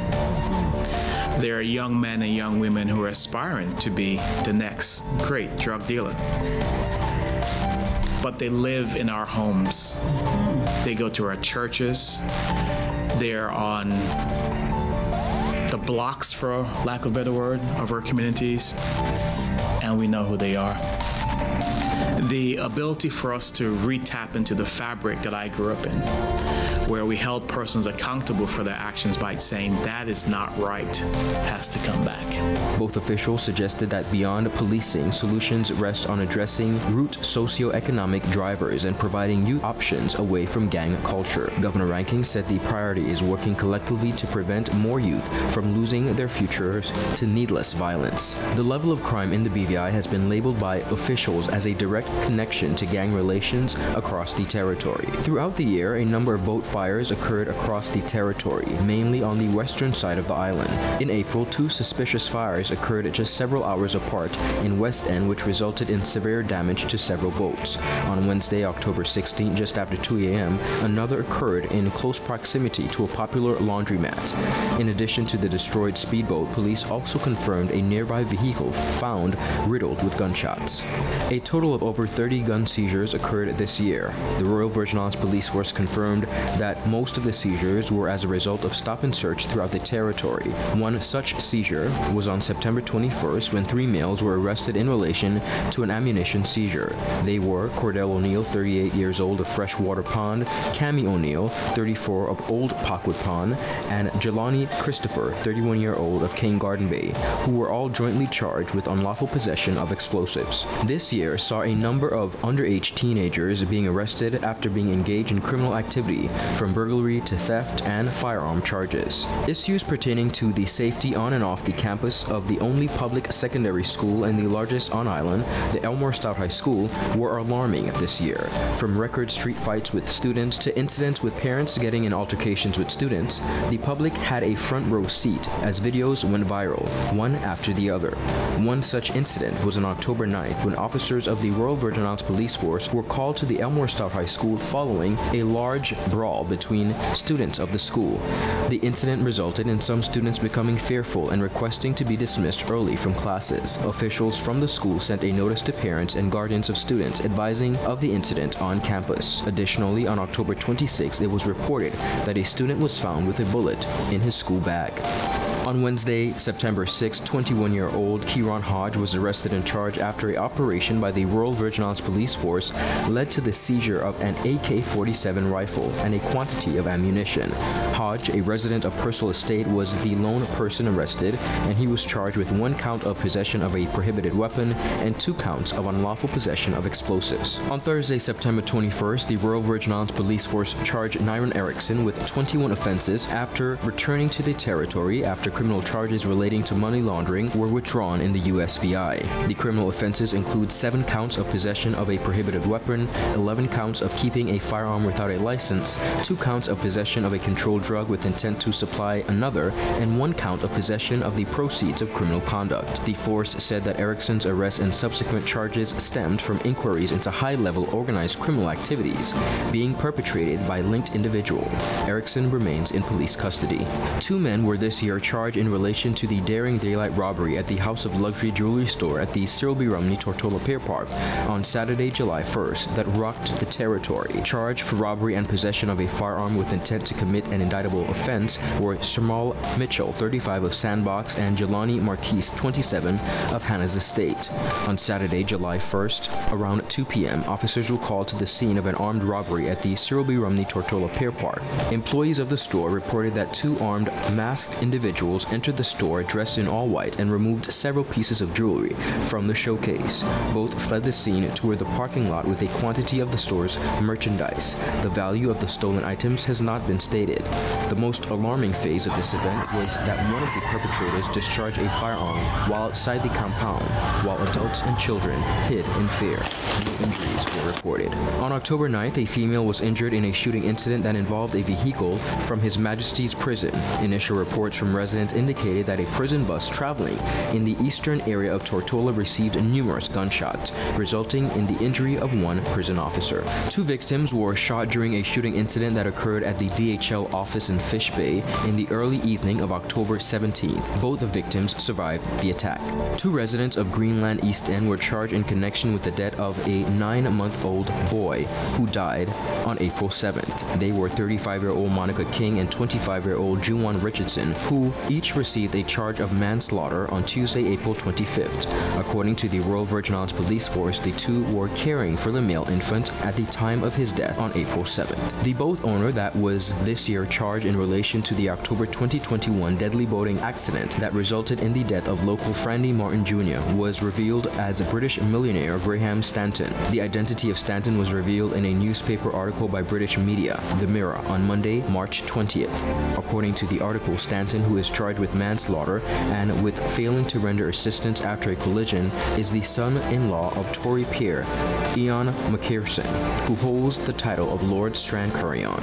Stranton is the second person to be charged in relation to the death of Martin, the other being Andrew Morell, who was arrested and charged with manslaughter and causing serious injury to a person while on board a vessel, along with failing to render assistance after collision. Morell was subsequently granted bail. According to the UK media house, the boat Blue Bayo has since been repainted and renamed following the accident. Over a year has passed since the tragic boat accident that claimed the lives of businesswoman Crystal Black and a 6-year-old girl, and the victims' families are still seeking answers. In November of this year, a man identifying himself as the father of Black's young son called into Tola Radio to express his frustration and demand answers from Commissioner of Police Mark Collins surrounding an apparent lack of progress in the police investigation. The caller criticized the Royal Virgin Islands Police Force for their failure to communicate with Black's family and the apparent lack of advancement in the case. He lamented that the family has yet to receive an accident report more than a year after the incident. The man expressed growing frustration over the situation and the feeling that no action is being taken to address what many perceive as obvious wrongdoings related to the case. In response to the caller's concerns, Police Commissioner Mark Collins provided a limited update on the case, reiterating that the matter remains under investigation. This is very similar to a record number of pending cases within the Royal Virgin Islands Police Force that remain open with no closure to victims and their families. On September 20th, the Royal Virgin Islands Police Force confirmed the unauthorized landing of an aircraft at the Auguste George Airport. According to a statement by the police, the incident occurred in the wee hours of the morning. Prior to the confirmation from police, reports circulated across the territory of an airplane crash on the sister island. However, police confirmed that the plane plane landed safely but erupted in flames shortly after. Speculations as to the events leading to the burning of the plane loomed, with Governor Ranking saying, and I quote, "In many cases, vessels are burnt to hide evidence of criminal activity and wrongdoing." A former Republic Bank employee and former treasurer of the Virgin Islands Festival and Fairs Committee, 45-year-old Luz Sanchez, was this year charged for taking funds from someone else's local bank account. According to a report from the police, the woman was charged with 16 counts of theft and 1 count of forgery on December 15th. Senior government official Wade Smith was this year charged with a breach of trust concerning an ongoing investigation within His Majesty's Customs. Despite repeated inquiries from the media, there has been no response regarding the decision to withhold the official's name from the public despite it being known. It is customary for the police to release the names of persons who have been arrested and charged. Several public servants and other officials have been charged with breach of trust in the wake of the Commission of Inquiry, which ended last year, and names have also been released. A private petition signed by dozens of concerned officers within the Royal Virgin Islands Police Force has called for the dismissal of Police Commissioner Mark Collins from office. The petition cites a slew of allegations ranging from misconduct to abuse of power and was submitted to Governor Ranking on Monday, December 11th.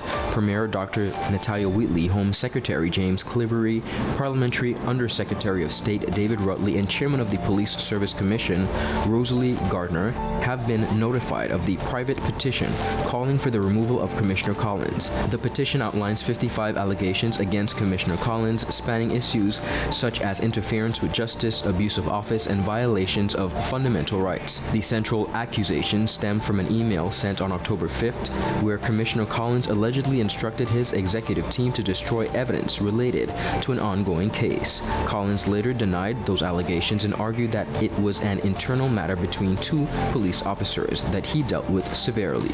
The petition contends that the top cop's actions amount to a willful abuse of power and interference with the administration of justice. The officers further argue that such behavior erodes public trust in the office and violates the constitutional rights of its citizens. Among the other allegations are claims of corruption, nepotism, and favoritism within the Royal Virgin Islands Police Force under Commissioner Collins' leadership. The petition accuses him of manipulating promotion processes, imposing himself on the Public Service Commission, and fostering a culture of deceit within the force. The petition also stressed that the Commissioner's alleged actions have caused a significant decline in morale among officers and have damaged the credibility of the police force. The missive urges Governor Ranking to exercise his constitutional obligation and initiate an independent investigation into the allegations, emphasizing the need for transparency, fairness, and justice.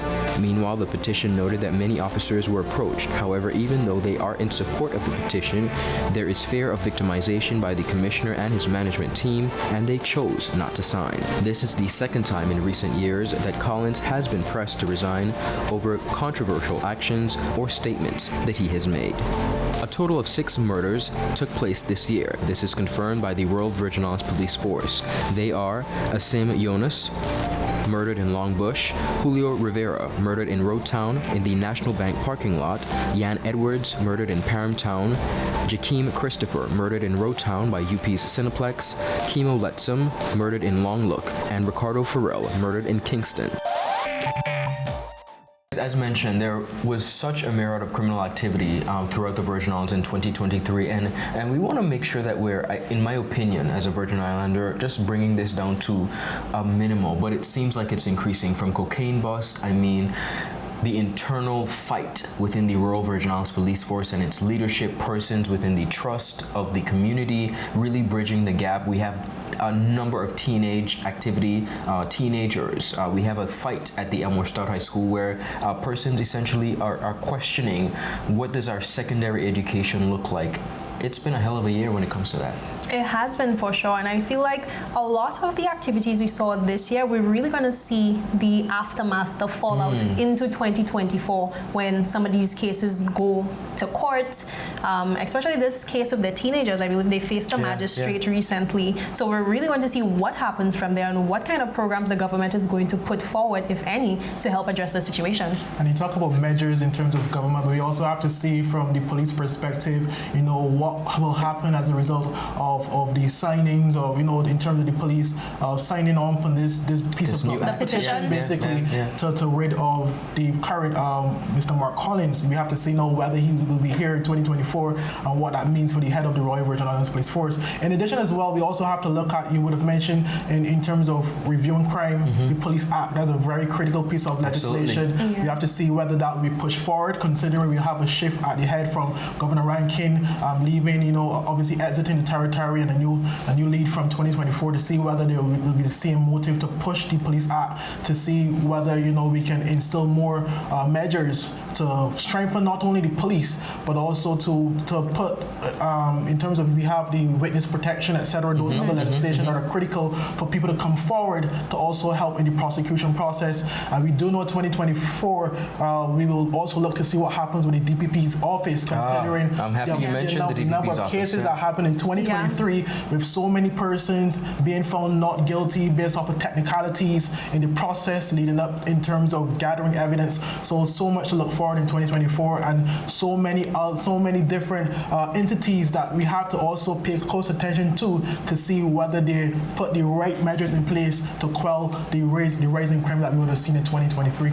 You talk about putting the right measures, but I have to interject here. Not only putting the right measures, but putting our money where our mouth is. We recently had a new head of prisons at His Majesty Royal Prison, and I think that we have to look closely at that, because one of the issues that we're facing holistically as a country is the number of persons that are on remand. Okay, in addition to on remand, there are a number of cases that are pending. We of course spoke about that in our package, but what are we doing to really not fast track and rush the process? But you can't holistically, one, have persons on remand. You can't have victims and their families waiting for justice for years. It is unacceptable. And you mentioned, Kamal, the DPP's office. I'm going to say right here, we have to do better. There is no way that you could have a country, no way you could have a state of affairs when it comes to criminal activity and our prison system where all of it, the majority, is on remand. What are victims supposed to do? Like, how are we supposed to grow and grieve and grow and continue to, continue to move and shift the trajectory of our territory and feel better about our neighborhoods when some of the same criminals, they're not only behind bars, but they're being released because our system is essentially broken. And not only that, we also have to look at, you talk about the process, but also the jury pool. Of course. In the territory, BVI being so small, limited, that has been an issue for the past few years. So we have to see if there will be any amendments made to the Jury Act to accommodate a new formula to have more jury, a wider jury selection, to also try to speed up the processes of these court proceedings. Absolutely. And Ron, just to add to what you said, because I feel like your views resonate, the views of so many Virgin Islanders in terms of the justice system and the way it is right now. Of course, that ties into the COI, the review of the justice systems, and in the first quarter of 2024, there's supposed to be a review of individual police officers. So we do need to keep our eyes peeled on that for sure. Well, one of the things that I want to add when it comes to the criminal justice system, let's take, for example, the Royal Virgin Islands Police Force. There seems to be, on the when I say state level, I mean with the governor, okay? There seems to be some areas of justice that are untouched. And when I say that, I mean you have the governor, of course, who is, of course, when it comes to security. And then you have the National Security Council that entails the governor, the premier, and the police commissioner. And no matter how you call them and ask them for a question or answer, it is always more information. How in God's name are you going to be the leader of government business, one, the leader of the criminal justice system, and the governor who's responsible for national security, not only with natural disasters, but crime, and you never have an answer to give the people? That is unacceptable. And it's important that you actually mentioned that. I just add, we would have recently seen an arrest of the government official. A government official. And to this day, the media has been asking for some sort What's of the name? What but members of the public have their names released. So we have to wait in 2024 to see if that will finally be released to the public. All right. Over the course of 2023, the Virgin Islands community has been hit with an enormous amount of grief, with the territory saying goodbye to some of our pioneering leaders. I mean, in key areas such as education, different industries, and most importantly and unfortunately, we've lost a number of persons when it comes to gun violence. We take a moment to pause here at 284 Media to remember those we lost.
As mentioned, guys, we lost a number of pioneering persons within education, culture, business, and unfortunately, we continue to lose mostly our young men to gun violence. I think it's very important, and it's always heart-wrenching every year that we do this, that we remember the persons that we've lost throughout our community, no matter the age.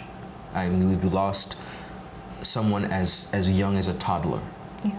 To as old as a centenarian. It is important that we as a community remember those that we've lost and their contributions, no matter the circumstances surrounding their death.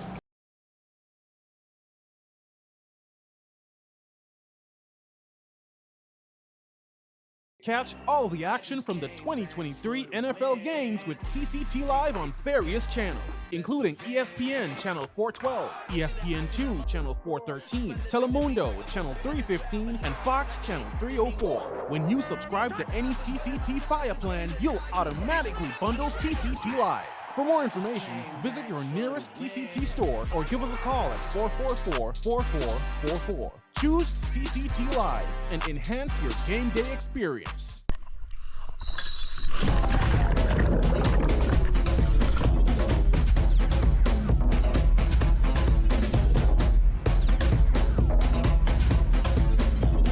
Today, I am doing cobble treatments with Beyond the Reef.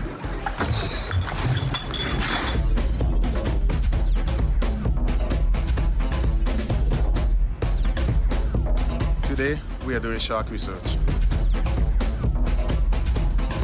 So today, we are doing whale research with Beyond the Reef. And wherever I go, I take CCT with me because my life is unlimited.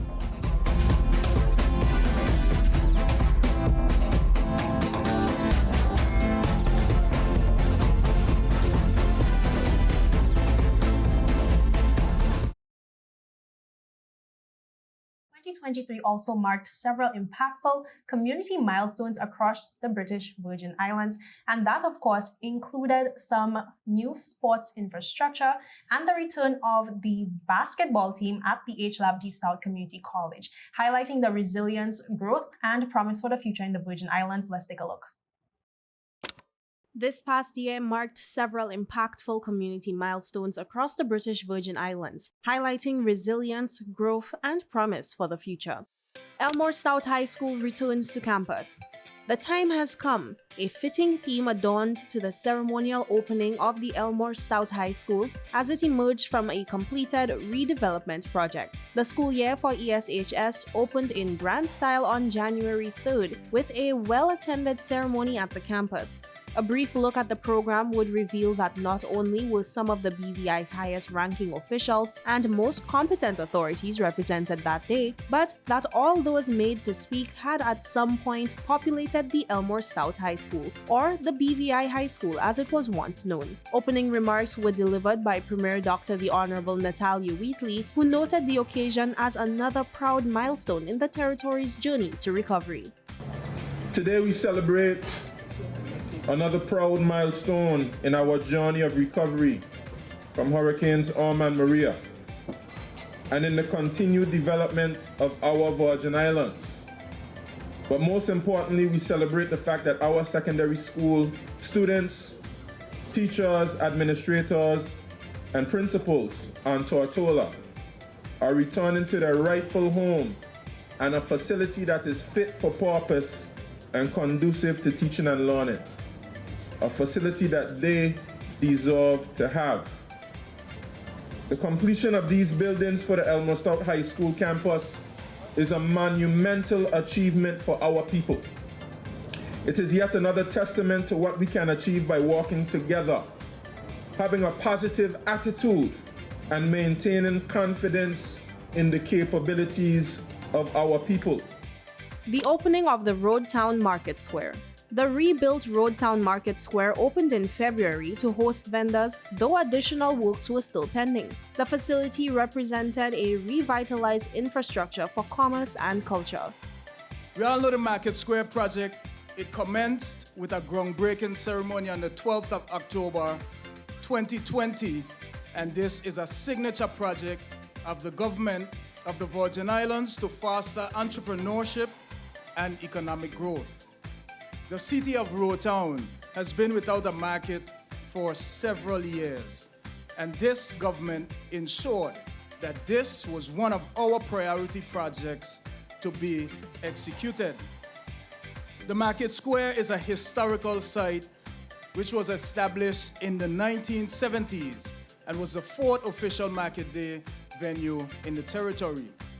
It is truly heartwarming to see the transformation of the Market Square from my earlier years visiting the market with my grandparents, my grandmothers to be specific, to the structures that we see today. I cannot help but to reminisce. According to Minister for Communications and Works, the Honorable Kai Reimer, the government anticipates that the total cost of the project will be $1.7 million, meaning that an estimated $400,000 in investments were required to complete the facility, which had already cost $1.3 million. Investment into the project, he said at the time, had already spanned 4 budget cycles. A new multi-purpose court at HLSCC. The H. Lavity Stout Community College now has a multi-purpose court that will assist with the college's goal of diversifying the number of extracurricular activities that can be hosted at its Parakeeta Bay facility. An official ceremony was held at the main campus to launch the opening of the multi-purpose court, which also sparked the return of a basketball team at the college. President of HLSCC, Dr. Richard Georges, said the initiative was in line with their mandate of enhancing the students' experience while at the college through providing outlets for extracurricular activities. College is in the first year of a new strategic plan. And one of the things that we're taking seriously is the student experience. And it is one thing, yes, to be focused on what students do in the classroom. But one of the reasons why we actually developed and staffed the Student Life Office and gave Mr. Smith a mandate to focus on sports and recreation is that the student is a multiversal being, right? You're not just someone who sits in a classroom and studies, not someone who sits exams only. And what is it about the college that can be enriched by enriching the experience that the student has? And it can't just be that there's dominoes in the cafeteria and old talk in the student lounge. That can't be all that we have to offer at HLSCC. Community centers handed over. In February, the government of the Virgin Islands hosted 3 handing over ceremonies and dedications for community centers, which emerged from rehabilitation works. These included the Valerie O. Thomas Community Center in Seacoast Bay, the Catherine and Gertrude Warner Community Center in Purcell, and the E. Dunlap Community Center in Anegada. Demolition of the Althea Scatliff Primary School. Closing a chapter, the unsafe Althea Scatliff Primary School building was demolished over 2 weeks in April. Students and teachers gathered in a final tribute prior to the long-abandoned site being leveled.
June 1st declared Virgin Islands Day in Tamarack.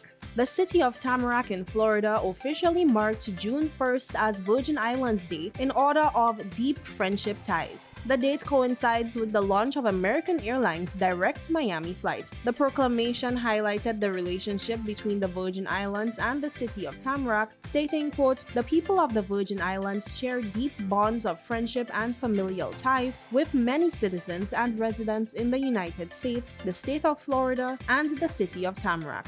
The city of Tamarack has Virgin Islanders who serve the community on the police force, own small businesses, and is home to the family of an NFL star. New governor announced. The United Kingdom appointed Daniel Pruce to serve as the next governor of the British Virgin Islands starting January 2024. He succeeds Governor John Rankin, who is retiring after completing his term this year. According to a bulletin from the UK, Governor Rankin will be completely retiring from diplomatic service. However, it is not clear if the governor will be taking a permanent retirement from public service. The Climate Change Trust returns. Premier Wheatley pledged full backing for the revived Virgin Islands Climate Change Trust Fund Board in 2023. The Virgin Islands Climate Change Trust Fund will be able to finance a wide variety of local projects and programs such as environmental restoration projects to help restore critical ecosystems, projects to diversify and green the tourism industry, projects to help agricultural sectors adapt to more severe drought and stress from heat for livestock, and resilient infrastructure projects and renewable energy projects. The National Census. The National Population and Housing Census was conducted from January 15th into December. While acknowledging that residents are generally reluctant to share personal information, Minister for Financial Services, Labor and Trade, Honorable Lorna Smith, stressed the need for residents to be honest while completing the census. Director of the Central Statistics Office, Raymond Phillips, was at the forefront of the effort and ensured that residents were aware of the importance of the data collected. Des Moines Hodge presented with the key to the Bay. In a historic first, Des Moines Hodge was bestowed the key to Cane Garden Bay in honor of his achievements in July 2023. The symbolic gesture was made by 2nd District Representative, the Honorable Melvin Mitch Turnbull, during a church service at the Cane Garden Bay Baptist Church. On behalf of our church family and the minister, as 2nd District Representative, we have a presentation for you as well from the Cane Garden Baptist Church. Sir Hodge, number 55, we present to you on behalf of the King Garden Baptist Church and the 2nd District Representative, the key to the Bay. So the entire King Garden Bay is yours to do what you want to do.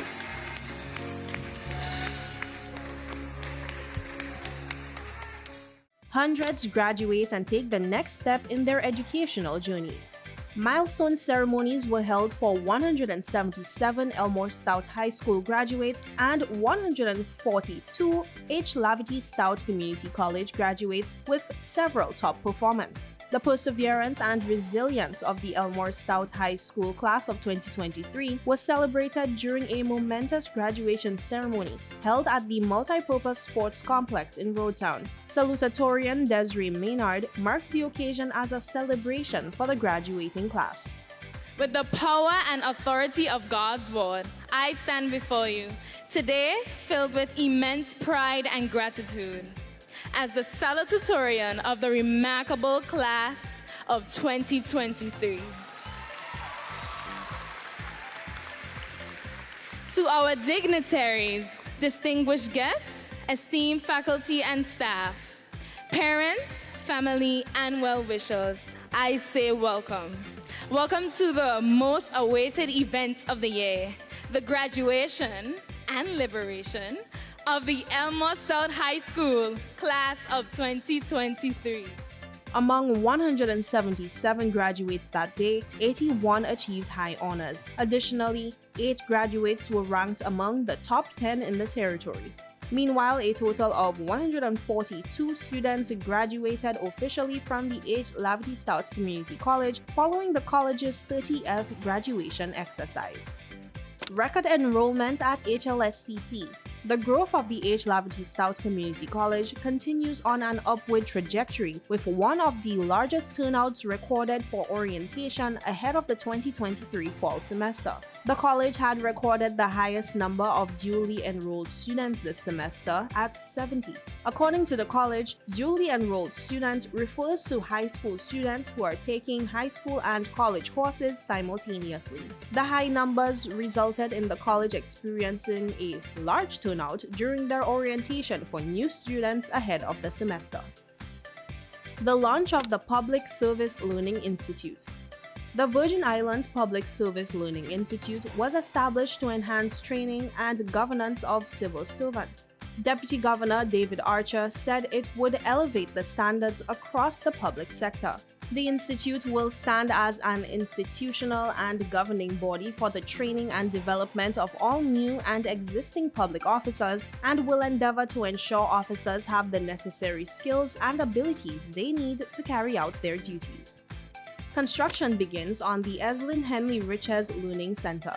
August 2023 saw the groundbreaking for the replacement Eslyn Henley Riches Learning Center to serve differently abled students. The project, which is valued at $3.9 million, is being funded by the Caribbean Development Bank and implemented by the Recovery and Development Agency (RDA). Premier Dr. the Honorable Natalia Wheatley said he was pleased with the progress of the project and expressed his hope for the new school to improve integration and interaction for its students.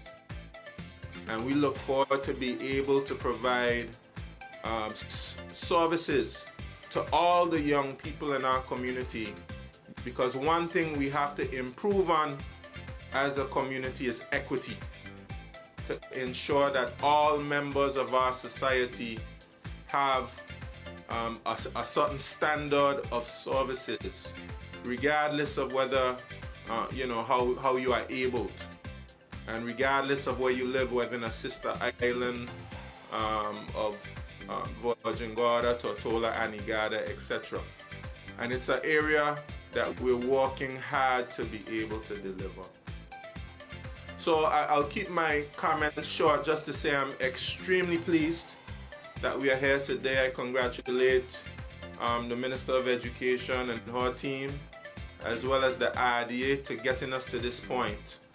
And certainly, I have a great deal of confidence in Atlan Heavy Construction, who has won yet another competitive bid.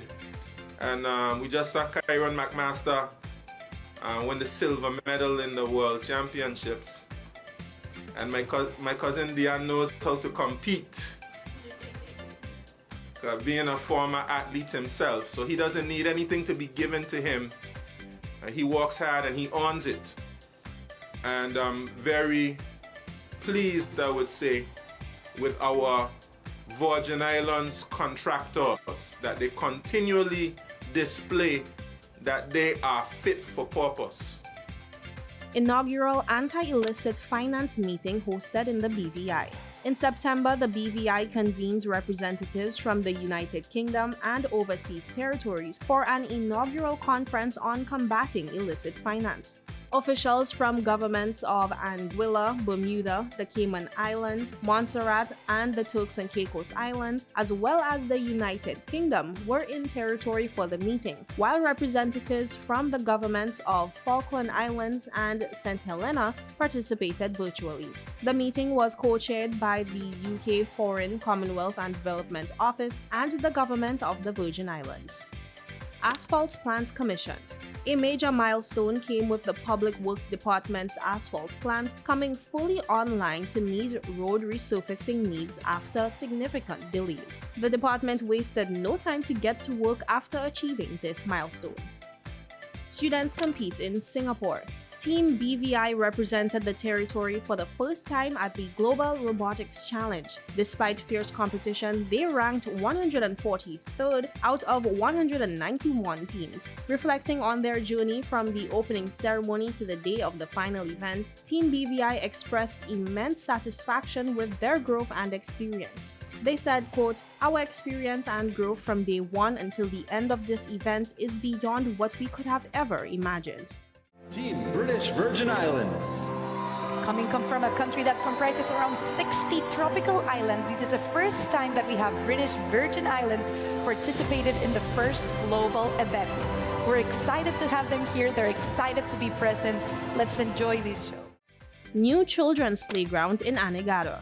In Anegada, a playground opened emphasizing recreation's developmental benefits for the youth. The playground opened its gates following a handover and plaque unveiling ceremony organized by the Recovery and Development Agency. It adds to previous enhancements done via the Anegada Recreation Facility Project. Previous phases included fencing the field, resurfacing the basketball court, and adding lighting to the basketball court. The Dr. D. Orlando Smith Hospital achieves international accreditation.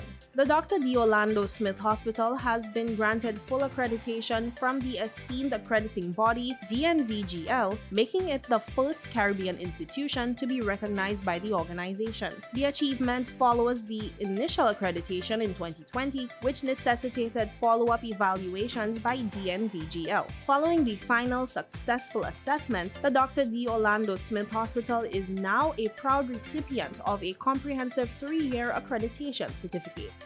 Jhaka Wooding, Tweet for News.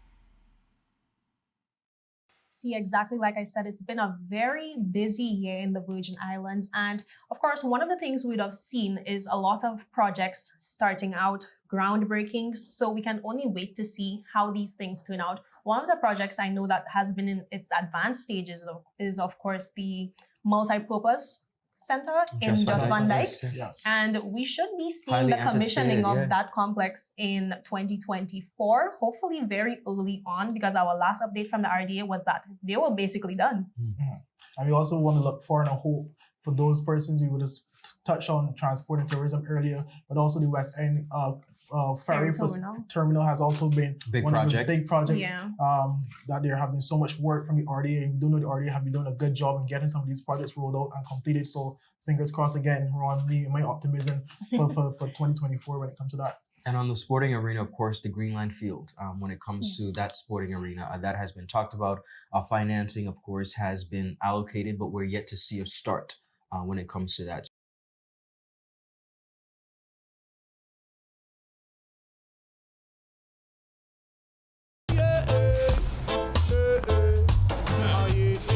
Father Jesus, that line you long like church service. Alright, you enjoy the rest of it then. Next customer line, please. Wait, hold on a second. Yes, Sonny boy, come, yes, Sonny. Good morning. Good morning, Sonny boy. What on there? You must have cut fun topic. It's okay, I'll take care of it. What? No man fit take care of me. How may I assist you? Yes. You want top of power? You want top of power? Join the prepaid party with CCT and enjoy more affordable data plans, more top-up promotions, more savings with hero bundles, and more value for your money each and every Tuesday with Top Up Turn Up Tuesday. Visit a CCT store today or anywhere CCT Top Up is sold and top up your phone. 5, 10, 15, 20, 25, 30. You want top of power? Rashford made it. Manchester United have come from behind to lead. At home or on the go, watch CCT Live. Download our app and carry your favorite TV shows, news, or live sports anywhere you go. Visit cctbvi.com/live, select your package, and tune in. Now, social media has become a big part of how we do things, how we interact with our viewers, and how we gather information in our newsroom. We cannot deny the cyberspace being a huge part of news these days. And of course, that's one of the ways that our viewers can show us love and help us share their excitement about various stories, sports stories, human interest stories with the wider community. And they're participating in the process, essentially. Yeah. Absolutely. Now, viewers, we wanted to show you some special appreciation for your interaction with our content this year. So right now, we're bringing to you a top 10 countdown of your most loved stories for 2023.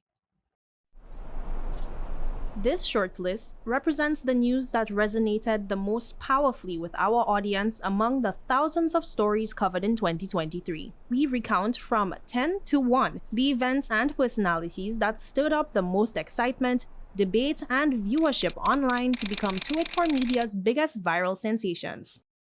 10. Tia Letsum's art exhibitions. Throughout the year, we had the pleasure of following the journey of local artist Tia Letsum as she shared her gift of mixed media art with the BVI. This included her first ever art exhibition held on the rocks at Cyril B. Romney Tortola Pier Park and her non-stop art exhibition held in partnership with The Attic. Tia had a noticeable impact on our audience as members of the public tuned in at each milestone to cheer her on. We can't wait to see what she does in the new year.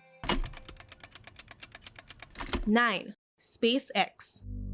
Two notable incidents this year have landed SpaceX's journey to the stars on our top 10 list for 2023. On February 27th, many members of the community were taken by total surprise when a bright, moving light appeared in the night sky and disappeared as fast as it had come. Theories surrounding aliens weren't around too long before To It For Media confirmed that the bright moving vessel was in fact SpaceX's Falcon 9 rocket carrying new Starlink satellites into orbit. Again in November, the BVI was reminded of the activities taking place in the atmosphere when a quiet Saturday morning was rattled by a loud unexplained boom. A swift To It For Media investigation revealed that the source of the boom was an exploding SpaceX rocket ship somewhere over the Gulf of Mexico, about 148 kilometers in the air. The massive rocket was over 120 meters tall. While that flight ended in flames, SpaceX appears to be undeterred in its plans to travel beyond the Earth's atmosphere.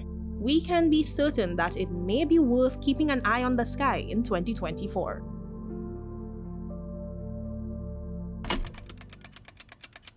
Number 8. Adesha Hodge. Whether it was breaking records, making her way onto the international athletic stage, or sharing her plans for furthering her education, the Virgin Islands watched in awe as Adesha Hodge continued to grow. Some of her most viral moments this year were achieving a new national high school record and an under-20 indoor record, making it all the way to the semi-finals of the World Athletics Championships in Budapest, being named the 2022-2023 Gatorade Florida Girls Track and Field Player of the Year, and committing to the University of Georgia. What a year, but still only the start for Adesha Hodge. Number 7. Kyron McMaster. Kyron McMaster continued to do the BVI proud and further cemented his name on the international stage with outstanding performances. Support from the community poured in at every step. Some of the most viral announcements we made this year surrounding Kyron's career were his silver medal in the men's 400-meter hurdles at the World Athletics Championships in Budapest, victory against the world's ranked number 1 at the Zurich Diamond League, and setting a new meet record at the PTF's World Athletics Continental Tour silver meeting in Slovakia. Number 6. Kyra James. Virgin Islander Kyra James continued to make the territory proud this year as she stamped her name on the international media scene as a content producer. Kyra, who presently works for the Recording Academy, which is famous for its Grammy Awards, was highlighted across the Virgin Islands for the role she played in the scenes during the week-long activities in February. Her exclusive To It For Media interview spread like wildfire after its release and is available to view on all To It For Media platforms. Number 5. New WinAir flights. Virgin Islanders certainly showed their excitement for increased connectivity to and from the Terence B. Lettsome International Airport when we brought you news of WinAir's introduction of flights to and from Beef Island and Antigua. Not only was this new flight a competitive option for regional travel from the BVI, it also further evidenced the recovery of the BVI's tourism industry following the COVID-19 pandemic. From the comments we received, members of the public were particularly excited about the affordability of the flights and the possibility for additional flights from WinAir in the future. Number 4. The return of American Airlines. It was a big year for air travel in the Virgin Islands, but no other development received the magnitude of public response as was experienced with the return of American Airlines. We brought you every detail on the airline's reintroduction to the territory and did not miss a beat, providing quality coverage on the progress and results. Some of the moments where we felt the most love were when we gave you a detailed view of the excitement of the proving flight on May 25th. And of course, when we were the only media team to capture the inaugural American Airlines flight straight from the tarmac. The iconic video is available on all Twit4 media platforms. Number 3. Miss Universe BVI takes on El Salvador. It was our pleasure to help share the story of Miss Universe BVI Ashelika Foy as she represented the territory at the 72nd annual Miss Universe pageant in El Salvador. An immense pride accompanied each headline, from her crowning moment and feature interview with Twit4 Media to her 2-day journey to El Salvador and her participation in daily activities with fellow contestants. Grace, beauty, and BVI love are how we sum up her memorable journey, and we can't wait to see who picks up the mantle in 2024. Number 2. Demoy Hodge. 2023 has been an amazing year for Demoy Hodge. He kept audiences captivated by his story both on and off the court. Some of his most memorable moments were being signed to a 2-way contract with the Los Angeles Lakers after going undrafted in the 2023 NBA draft, making his first visit home in more than 2 years and becoming the BVI's first V ambassador during his celebratory homecoming, gracing billboards at either side of his home community in District 2, being honored by his community with the first ever Key to the Bay, and winning his first ever NBA trophy as a member of the Los Angeles Lakers. As Demoy's professional career continues to unfold, we are always ready for his next takeover of the news cycle. Number 1. Team BVI represents in Singapore. A true example of community spirit and overwhelming support for the territory's youth. Our number 1 most viral story of 2023 followed the journey of the BVI robotics team as they represented the territory at the FGC Robotics Challenge in Singapore. At every stage, members of the community poured in with congratulatory messages and well wishes for the students, and did their parts to bolster our coverage of the students' journey and get the entire community informed and involved. With your help, their story reached hundreds of thousands of people and was a perfect example of the support of a community towards a worthwhile venture. Jhaka Wooding, Twit4 News. I think that list just echoes even greater the strength of the Virgin Islands community, and the fact that they really do support their own is one of those things where a Virgin Islander on the international stage has all of the community behind them, not just 1 or 2 members. Indeed, and we would have seen in terms of some of the familiar faces as mentioned in sports, the Adeja Hawes, Demoy Hodge, Kyra McMaster. Those obviously highlights how sports can propel the territory, not only on the local scene, but also regionally and internationally.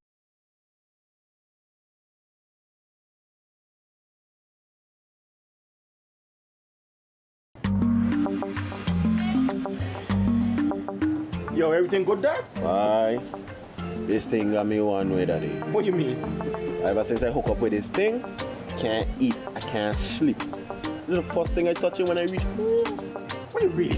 Hey, this ain't like you, Dad, this thing got me staying home, keeping out of trouble me. Wow. What your name is? She? I talking about my CCT life. Don't worry about missing your favorite series, sports, news, and local programming. Come to CCT today and sign up for CCT Live to access over 80 channels. CCT Live. Bring it home. 1 month free trial turned into 5. 5 months turned into, well, I watching ball. I been watching football. Dad, Nickelodeon, Paw Patrol. I am hooked. Hook, I tell you.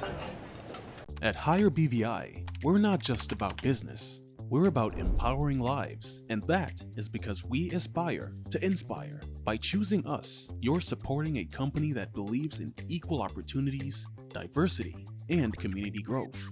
Our mission goes beyond profit. It's about providing HR solutions, fostering talent, and leaving a positive impact. Join us in building a better future, a better BVI. Choose Hire BVI, where your support isn't just a transaction, it's a transformation. Together, we're changing lives in these beautiful Virgin Islands.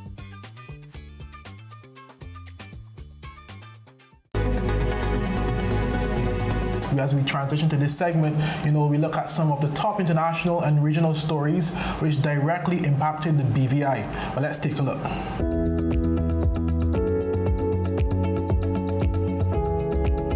From a regional standpoint, 2023 started with the United States Virgin Islands Governor Albert Bryan Jr.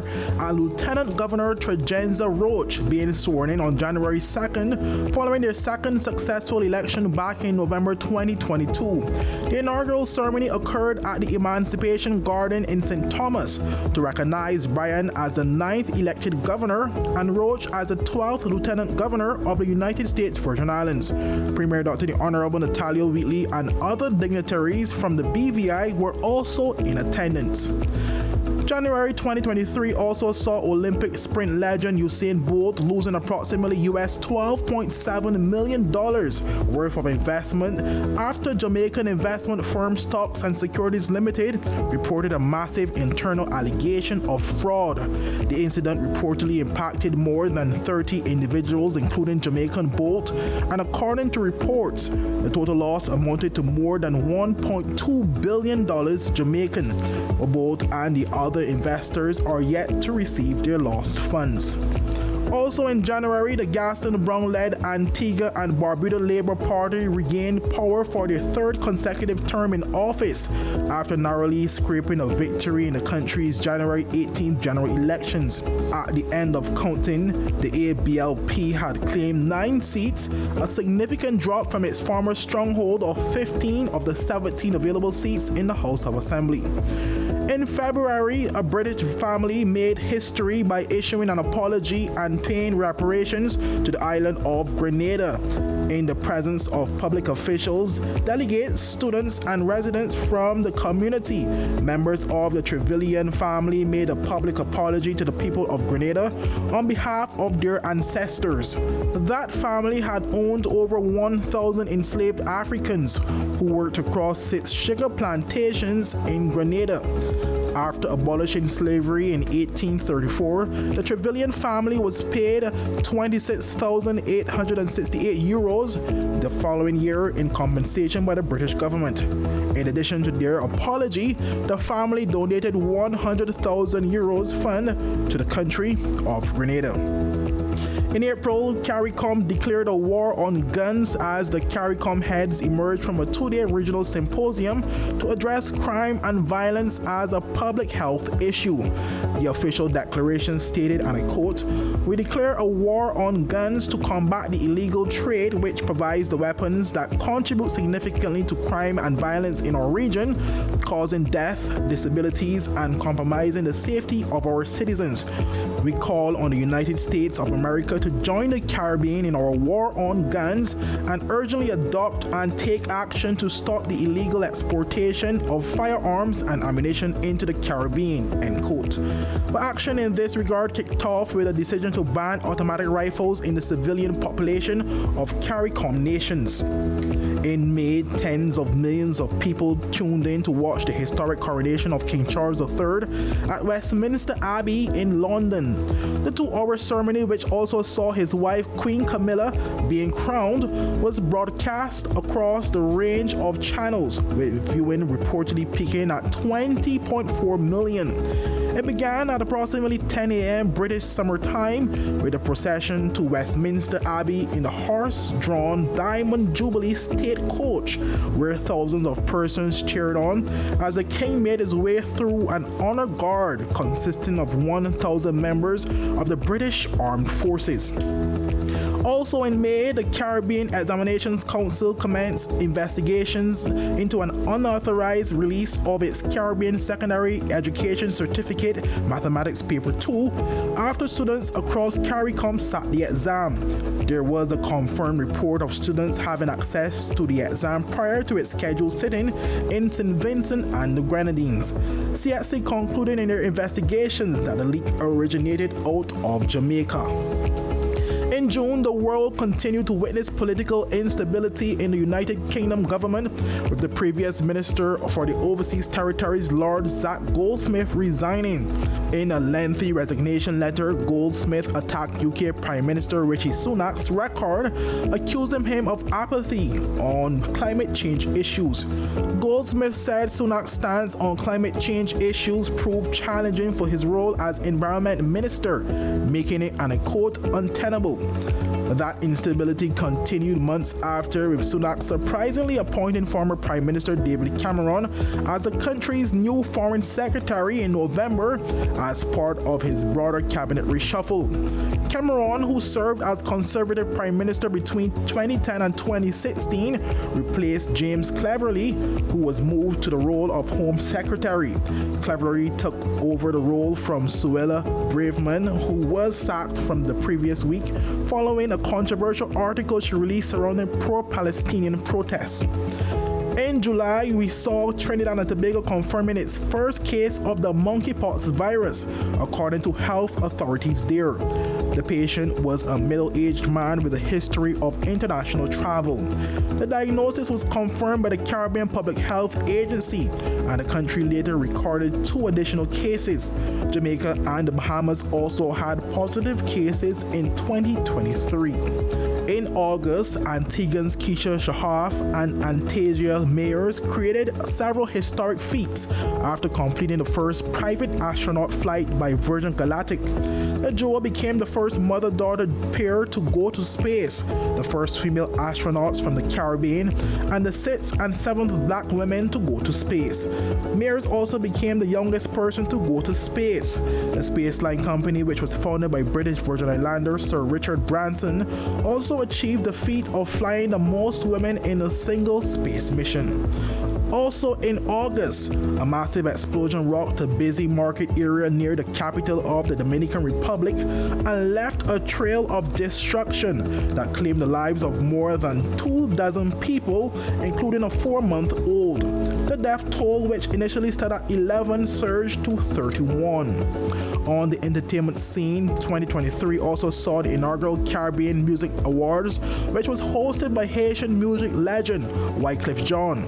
The event took place at the iconic King's Theater in Brooklyn, New York, and featured a lineup spanning 26 categories across a myriad of genres, including reggae, dancehall, soca, compa, and zouk. The event paid homage to Trinidadian soca singer, record producer, and songwriter Machel Montano, as well as the legendary Jamaican reggae icon Barris Hammond, for their exceptional contributions to music over several decades. Also in 2023, there was a slate of major cyber attacks which affected one of the big 4 audit firms in the United States, PricewaterhouseCoopers, and left more than 8,200 clients of Banco Popular de Puerto Rico exposed with their personal data in the possession of the hackers. The audit confirmed 2 cyber attacks over the months of July and August, which were connected to a well-known Russian-linked organization known as Club Ransom Gang that targeted a file-sharing software named MoveIt, which is widely used by auditing firms. Following the attack, the ransomware gang threatened to release the stolen data on a public website if their demands were not met. This year also saw temperatures reaching record numbers due to global warming and climate change, and the World Meteorological Organization announced that September 2023 was the hottest month ever recorded, setting 2023 to be the warmest year in history. The data provided by the European Union's Copernicus Climate Change Service revealed an average surface temperature of 16.38 degrees Celsius, a significant 0.5 degrees Celsius increase from the previous record set in September 2020. On the international scene, the tensions between Israel and Palestine escalated, and on October 7th, Hamas militants reportedly surged over the Gaza border into Israel, attacking a music concert, military bases, and people in their homes. According to Israel, some 2,000 militants killed around 1,200 men, women, and children, taking about 240 hostages. Israel responded within hours with airstrikes on the Gaza Strip, vowing to destroy Hamas and rescue hostages. Israeli Prime Minister Benjamin Netanyahu vowed, and I quote, "Every Hamas member is a dead man," after forming an emergency government and wartime cabinet.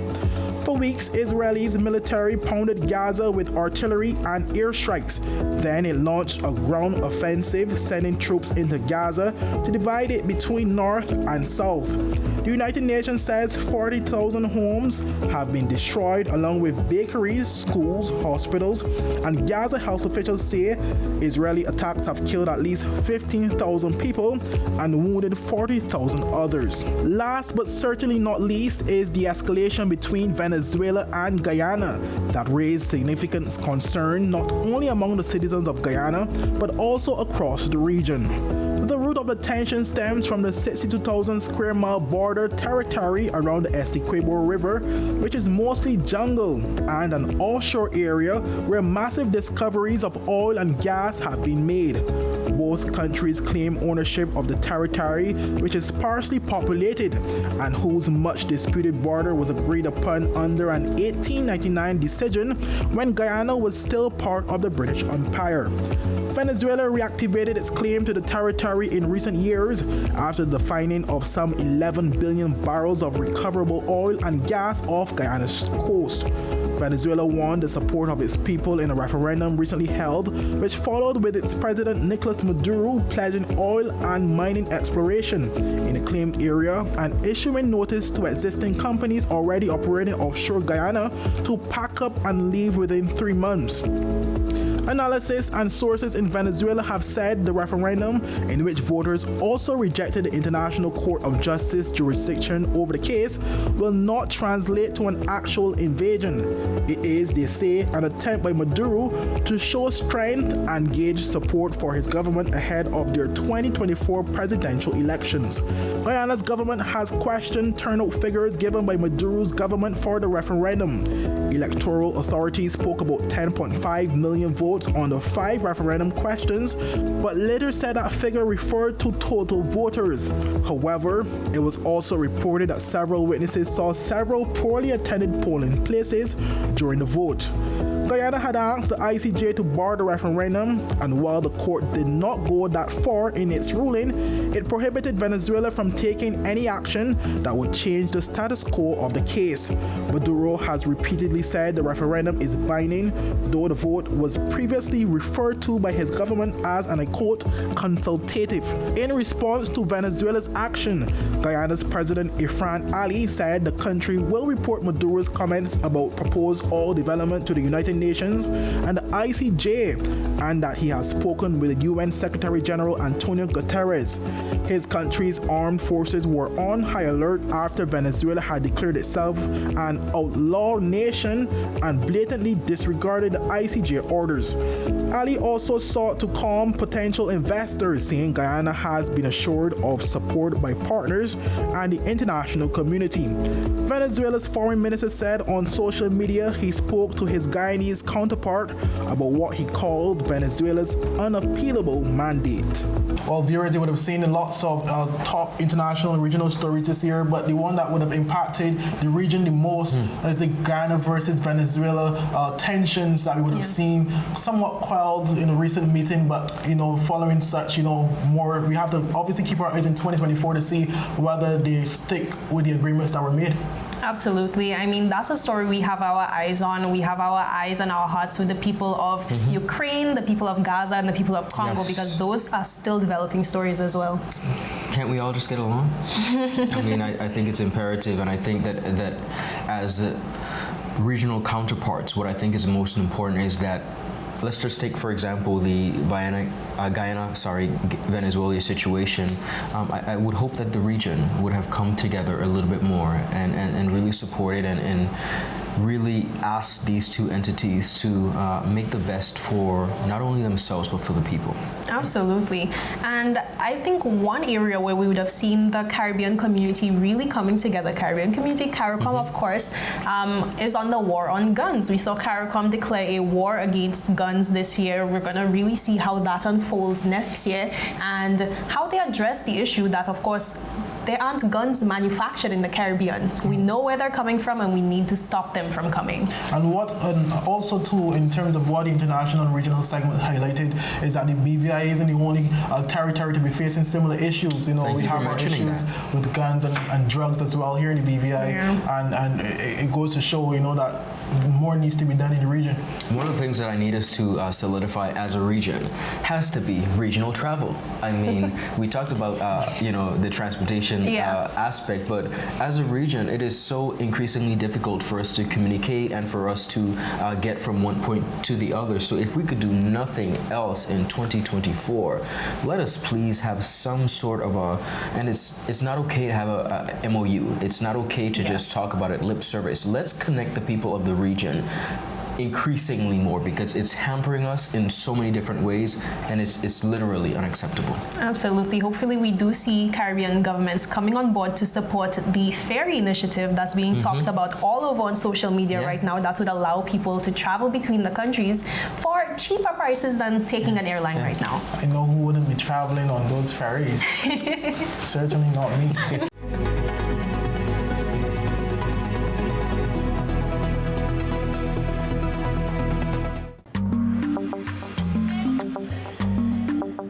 Yo, everything good, Dad? Aye.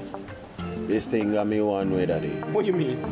Ever since I hook up with this thing, can't eat, I can't sleep. This is the first thing I touch it when I reach home. What you really?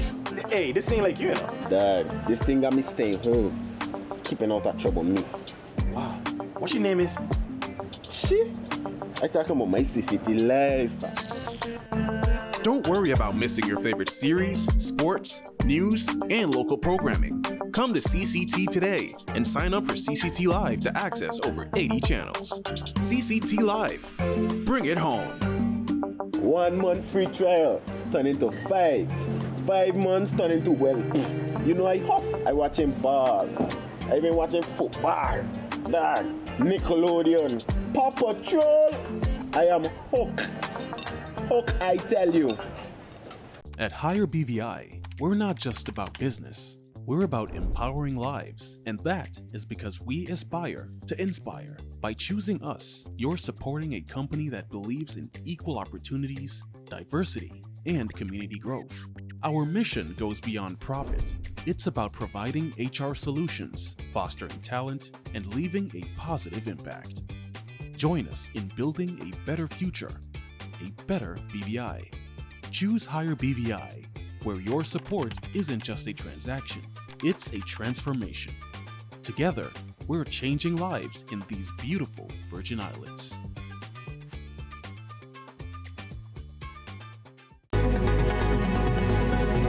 We head to the festive segment of entertainment, Ron and Jhaka. Of course, we would have had lots of activities occurring in 2023 that kept the entertainment scene buzzing all year round in and outside of the British Virgin Islands. Well, let's take a look. In January, musician Ramon George, who goes by the stage name Ramon G, made the territory proud after placing second in the regional 2023 Soca Party Monarch Jumpy competition in St. Croix. Performing his song Mass Intentions, he pulled out all the stops and left everything on stage as he gained the second place prize of $3,000 in addition to a trophy. Well, here's a quick look at his performance. I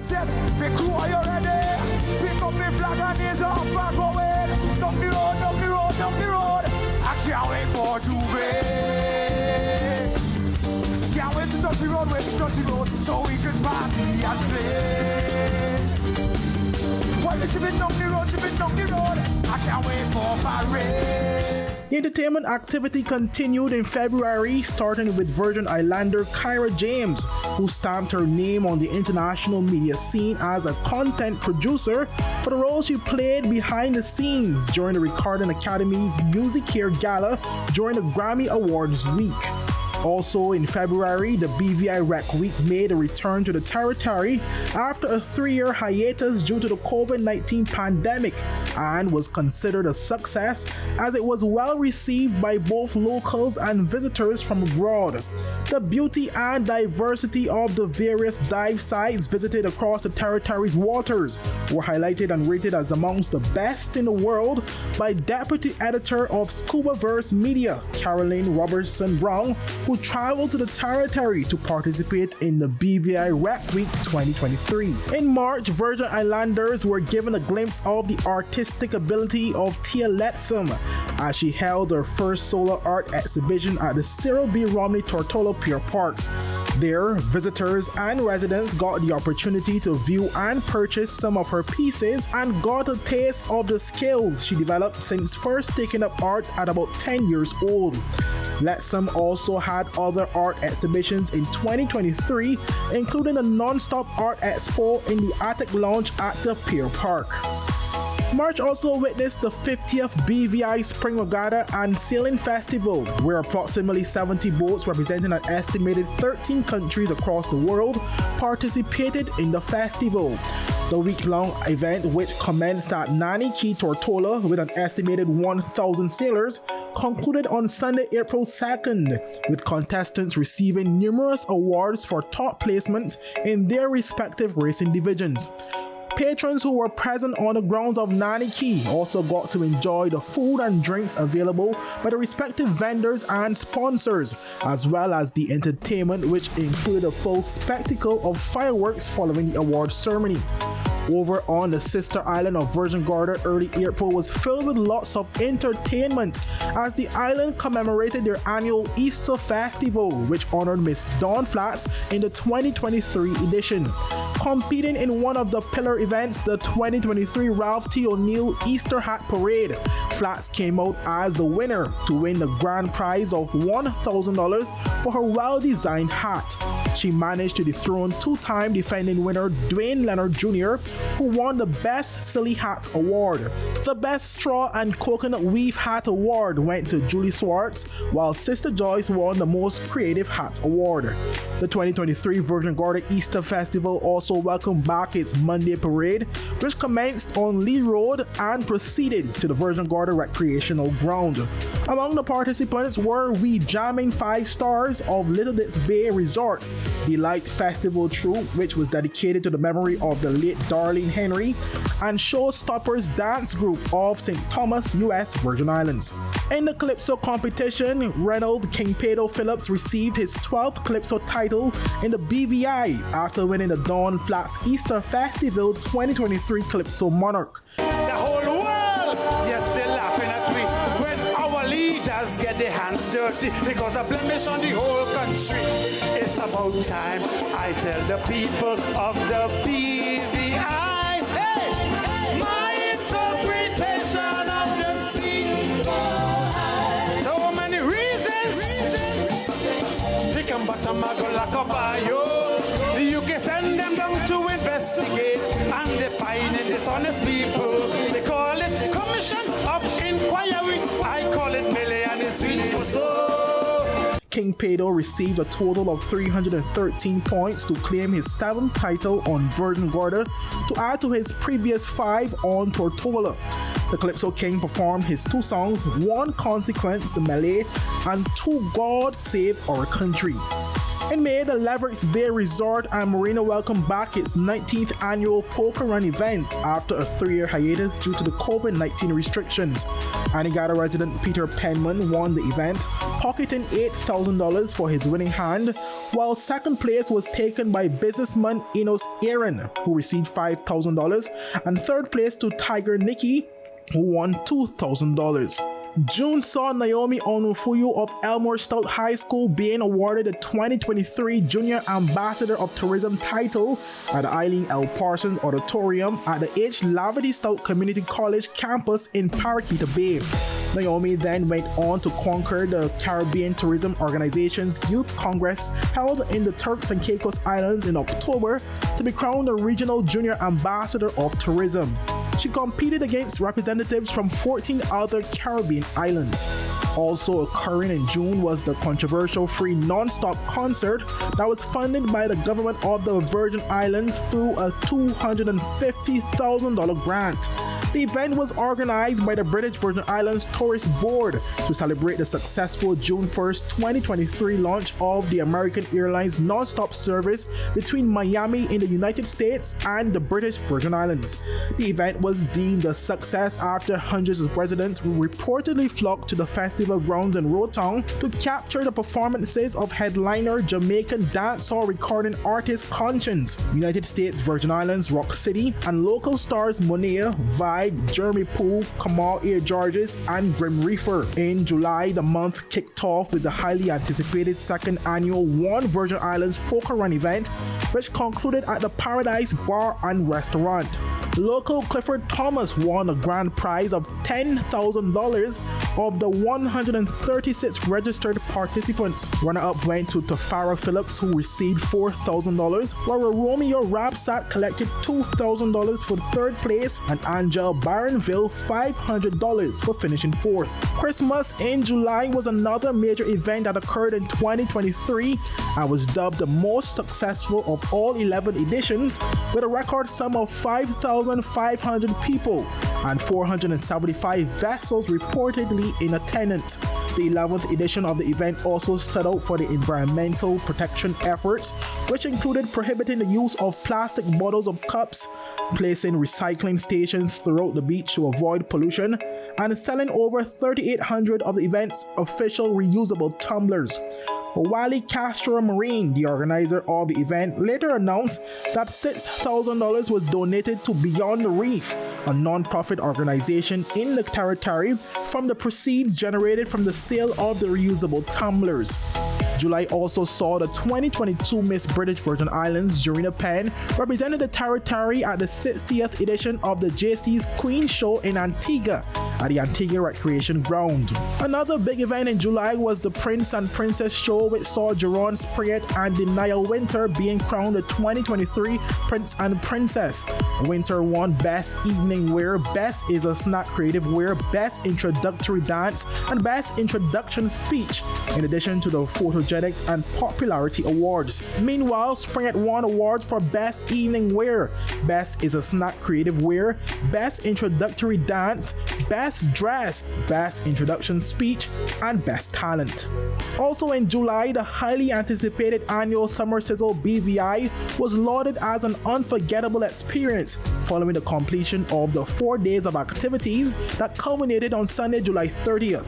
The marquee event, the Global Glamour Runway Show, which was hosted by political analyst for MSNBC, Miss Joyanne Reid, saw top international and local models gracing the runway, dressed in unique pieces by top fashion designers, both from the territory and abroad. The designer lineup included local brands such as Hi Ho Clothing, The Islander Swim, Nami Resorts and Swim, Rude Swim, and many international and regional designers. The month of August marked the celebration of the 69th Emancipation Festival, and in keeping with the tradition of honoring an individual, the Virgin Islands Festival Affairs Committee named Festival Village in honor of former legislator and the territory's first Miss BVI, Mrs. Irene Penn O'Neill. The village nights, as seen in previous years, were themed, and according to the feedback from residents, the lineup for the 2023 Emancipation Festival was one of the best in recent years. The Gospel Explosion featured the likes of Samuel Medas and Keros, along with Brent Hoyt and Onique. For Rhythm and Drive, the entertainment featured Overdrive, Pure Mass, Banco Bismol, Peanut Renut, Shaw, HP and Cisa, and Byron Messiah. Morgan Heritage and Jada Kingdom lit up the stage for International Reggae Night. Singing songs of joy on this lovely day. So my God, everything say, oh yeah, yeah. 3 singing birds told me, by sunrise he's always there in the morning, praying and blessing the dead. Lay low, when don't want to hear Graham sing this. I don't want to hear Graham sing this. Grandpa, I think they want to hear you sing. Total, are you ready? Well, I don't believe you. Every time you touch me, insane.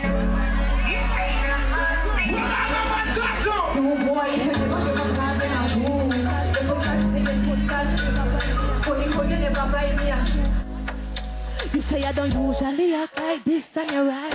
You need a girl. You're toxic. Stress me out, all you want is a what's a girl?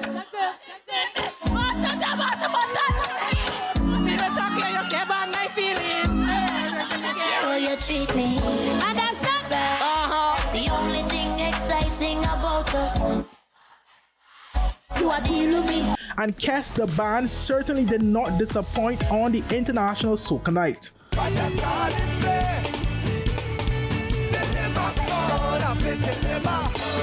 want to hear everybody. One, go. Don't tell me about work in the morning unless we talking. Find a jam, find up on I say you can't tell me about work in the morning unless we talking. If you're not frightened of the rain, go. Don't tell me about work in the morning unless we talking. Find a jam, find up on I say you can't tell me about work in the morning unless we talking hard work. Also during the Soca Night, the territory witnessed the crowning of John J. Versatile Williams as the new Soca Monarch, as he dethroned two-time Soca Monarch Ronn G to take the coveted crown with his song Me and My Boo. Yeah, this must go be my anthem. Me and my boo. We don't give a damn about you. Play it with me and my boo. Excuse me, that we pass now to do. Keep it with me and my boo. Cause we don't really bother with you. Jam it with me and my boo. Excuse me, that we pass. Some may not know this, might think it's bogus. But me tired of these push girls and them plot twists. You better love yours, brother, enjoy it. Cause life is short but happiness is. Could have been a bully gal, one macaroni gal. Could have been a nice girl, macaroni bully. Because your idol, she'll give you the whole world. Ronn G was first runner-up and Diffie was second runner-up. Another notable night was the Fly Fest night, which featured Jamaican artist Valiant. Me and them gal inna me house I live. Level biggie. I'm wearing jeans and my shoes are Gucci. Have the shirt for proving. Them boy they a newbie. I'm a big them bougie. I'm a lifestyle movie. GLE. What go on? Exhaust panel. So them fear chopper and a duffel bag. And I'm a science. I'm a go to strong. So Paul just send some leaves on back. Take your help on the black at top. Yo, Tola, incense light up. Say money they a pile up, don't size up. Yo, Tola, I don't take time right now, but better days are coming. Change your ways. Don't let this moment pass you by and remain. Better days are coming. Change your ways. Don't let this moment pass you by and remain. Right here in the back, yeah. How we go tickle lick it. Real vibes on the beat in I right here in the jamming. If you're proud to be alive, then I'm at a happy place in the life. Everybody's dead. I will never ever. I'm at a happy place everywhere I go. UTB, Cool Session Brass, Vibe, Asabanton, Monia, and Razor Blaze are just a few of the other acts that also performed during the Emancipation Festival. Other festivities outside of the village included a torchlight procession, the Road Tongue Rides and Shine Tramp, the East End Rise and Shine, and of course, the August Monday Parade, which saw more than 1,000 revelers and the return of judging for troops and the Road March. Raul Juguls Prov claimed his 13th Road March title with his hit song Lean, while the winners for Best Troops and Floops included Kazakh for individual entries, Friends in Steel for musical entry, New Royal won the Best Children's Troupe, and Best Majorettes are cheerleaders.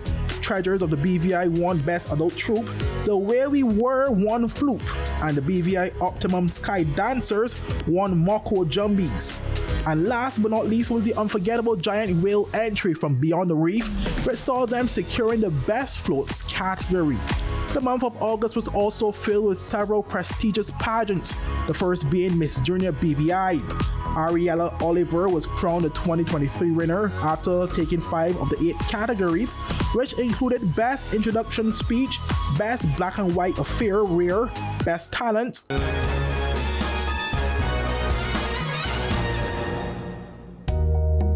fish in the sea, you know how I feel.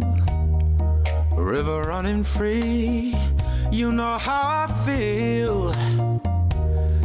Blossom on a tree, you know how I feel. It's a new dawn, it's a new day. And Best Evening Wear, and Oliver also tied with contestant number 1 Anaya Wilkinson for Miss Poised.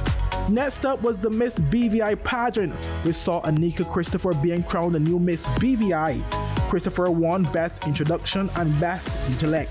The first runner-up was Lakeisha Warner, who won Best Cultural Wear, Best Swimwear, Best Evening Wear, with a luxurious strap created to accentuate her shape as the pattern flows into a full-figured flamingo feathered tail to highlight her swan-like legs. and Most Poised. The last major pageant in August was the Miss Universe BVI pageant, which went to Ashalika Foy, a legal manager and businesswoman and also a former Miss Teen BVI. She got the nod ahead of Beyonce Lowenfield and Liliana Reimer. We also saw Ashalika making her mark at the 72nd annual Miss Universe pageant in El Salvador, San Salvador, just a few months later in November. She graced the stage at the Miss Universe 2023 preliminary competition and participated in a swimsuit competition and an evening gown runway show, which was well received across the territory.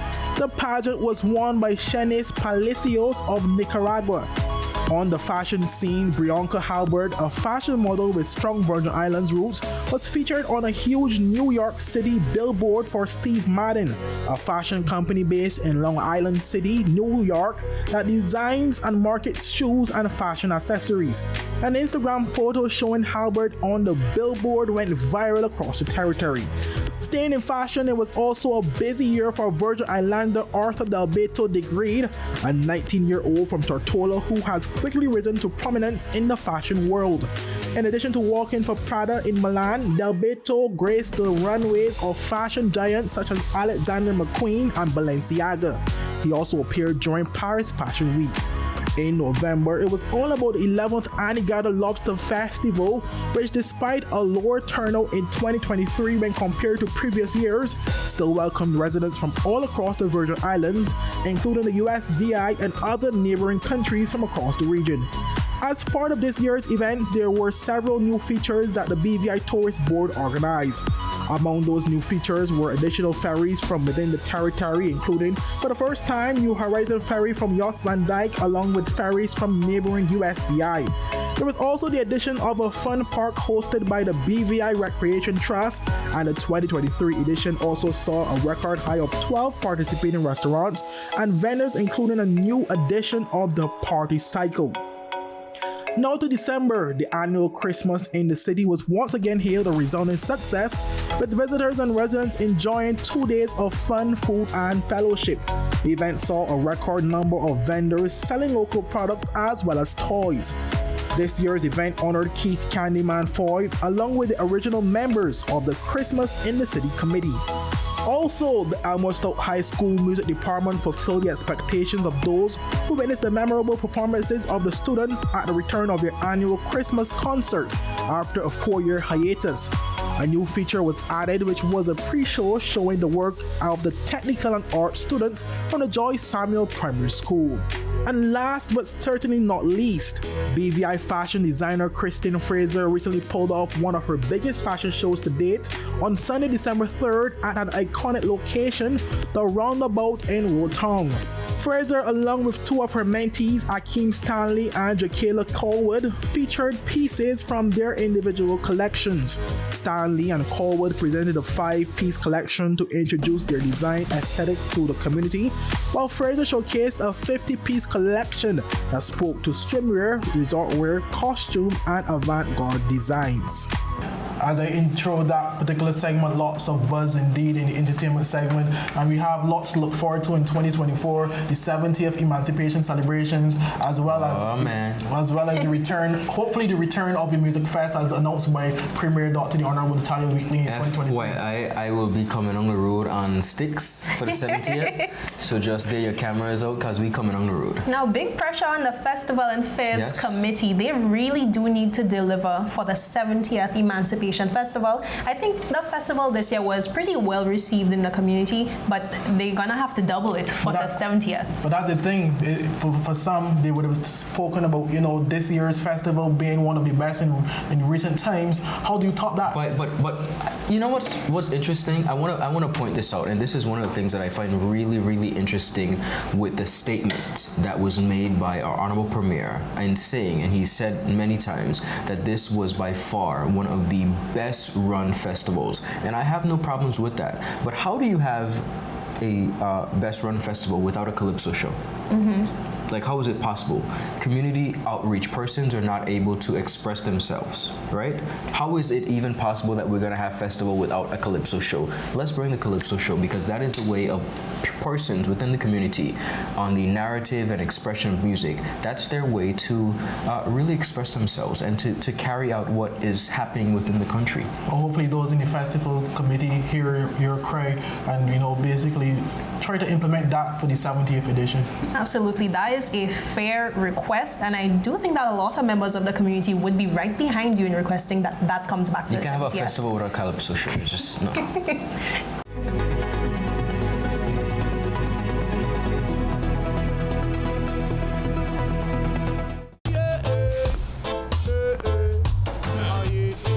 Father Jesus, that line here long like church service. Alright, do enjoy the rest of the day. Next customer line, please. Wait, hold on a second.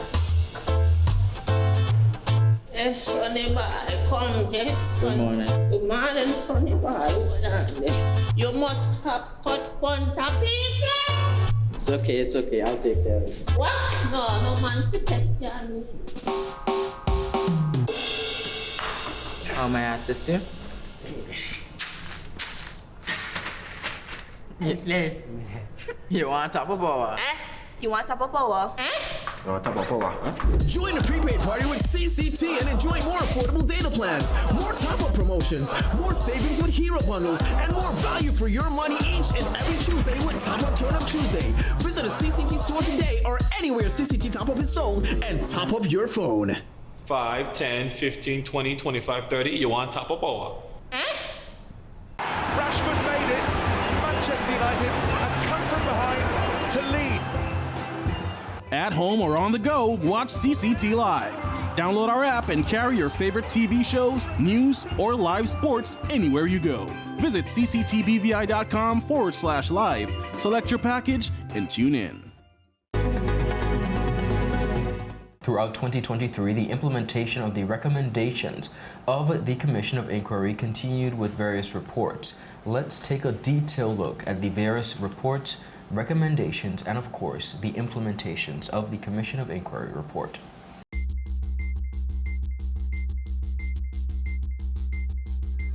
Throughout 2023, the implementation of the recommendations of the Commission of Inquiry continued with various reports. Let's take a detailed look at the various reports, reforms, and implementations. In January 2023, the completion of actions under recommendations B2 and B3, which covered making the registration of interest for the House of Assembly public, was submitted. The completion of B35 brought the revised Public Service Transformation Program completely on stream. B37 was also completed with streamlined public service training and resulted in an agreement between the government of the Virgin Islands and the H. Lavely Stout Community College to prepare a memorandum of understanding to support the implementation of the Public Service Learning Institute. In February, the independent and audit reports that had been completed thus far were advanced through Cabinet so that they could be laid on the table of the House of Assembly, following which individual ministries would determine, after intra-governmental and public consultation, what recommendations would be carried forward to address reform issues. Cabinet then approved the new protocol for appointing and removing members of statutory boards. In March, the government published its new protocol for the appointment and removal of statutory board members. Reviewer Anthea Smith submitted her comprehensive report on discretionary powers held by elected officials to the governor and premier. Cabinet accepted the review and referred it back to the relevant ministry for policy legislative drafting work to begin. Reviewer Deniston Fraser submitted his completed review on the practice of House of Assembly members contracting with the government. The Deputy Governor's Office launched the Public Service Management Code, which then underwent a trial period, after which the Public Service Management Act was drafted accordingly.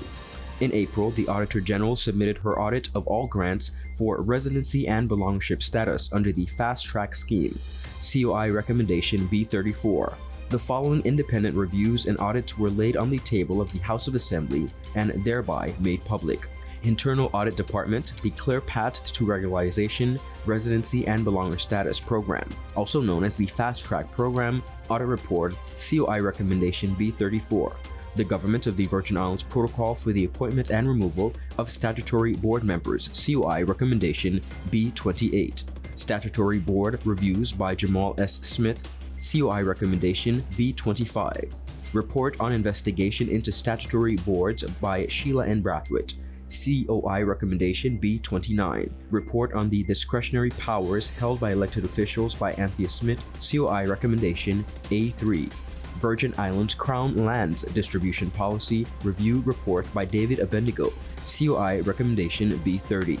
In May, the focus shifted to cross-collaboration and beginning the process of creating policy and making deeper, reformative changes from the reports and audits that had been submitted thus far, as well as transitioning work to the new ministries and colleagues who had not been involved in the process previously. In June, one review, B24 Statutory Board Overall Governance, was completed and submitted to the Premier and the Governor by Ms. Antoinette Skelton.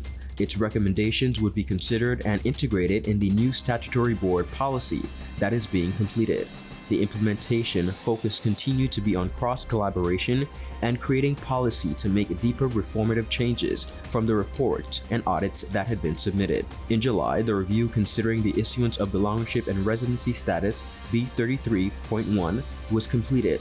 The Ministry of Tourism, Culture and Sustainable Development began the process of taking the recommendations made in the review forward. After Cabinet accepted the review and it was laid on the table of the House of Assembly, the ministry intended to work with the Immigration Department and other relevant ministries and departments to finalize the new belongship and residence policy with a thorough period of public consultation. In August, the Auditor General submitted a full audit of all disposals of Crown land, whether outright or by lease, over the previous 3 years. This marked the completion of Action B31.1. Public consultation was carried out in the area of assistance grants, both as the social assistance grants and the educational assistance grants systems are being overhauled by the Ministries of Health and Social Development and Education, Youth Affairs, Sports, respectively. In September, public and other consultations were carried out in the following areas: social assistance grants B7 by the Ministry of Health and Social Development, educational assistance grants B11 by the Ministry of Education, Youth Affairs and Sports, the process of granting belonger and residence status B33 by the Ministry of Tourism, Culture and Sustainable Development, Crown land disposal B30 by the Ministry of Environment, Natural Resources and Climate Change.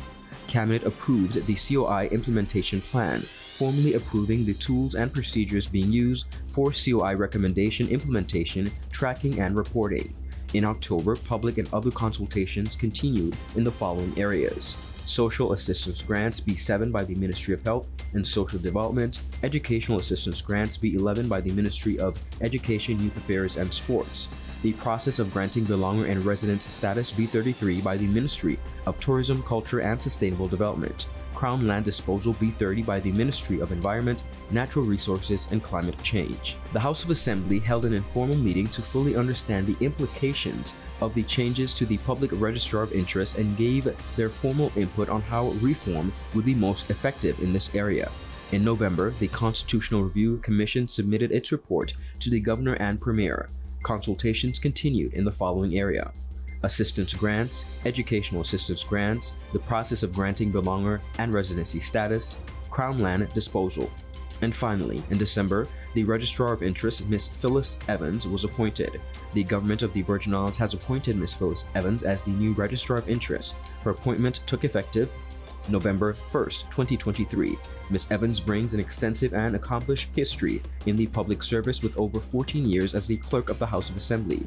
As a registrar, Ms. Evans will document the financial interests and liabilities of elected House of Assembly members and serve as clerk to the Standing Select Committee as mandated under the Registrar of Interest Act 2006 and 2021 amendments. The implementation of recommendations will continue. The government of the Virgin Islands has asked for extensions which have been granted. However, the deadline for full implementation remains May of 2024. Governor Rankin has expressed dissatisfaction on the many occasions as the timeliness of the progress, with the government of the Virgin Islands continually stressing that the implementation of the recommendations have placed an immense burden on the civil service. To date, 25 of the 50 recommendations have been fully completed, exactly at a 50% mark. 80 of 131 actions have been completed at a 61% mark. Now guys, the Commission of Inquiry has been what some would deem a thorn in our flesh. It has been a groundbreaking a scene of events where recommendations have to essentially be implemented by May of 2024. At this moment, we are at a 50% completion. Yeah. Okay, we have a 61% rate of actions, which are essentially the same, but they're taking it in stages.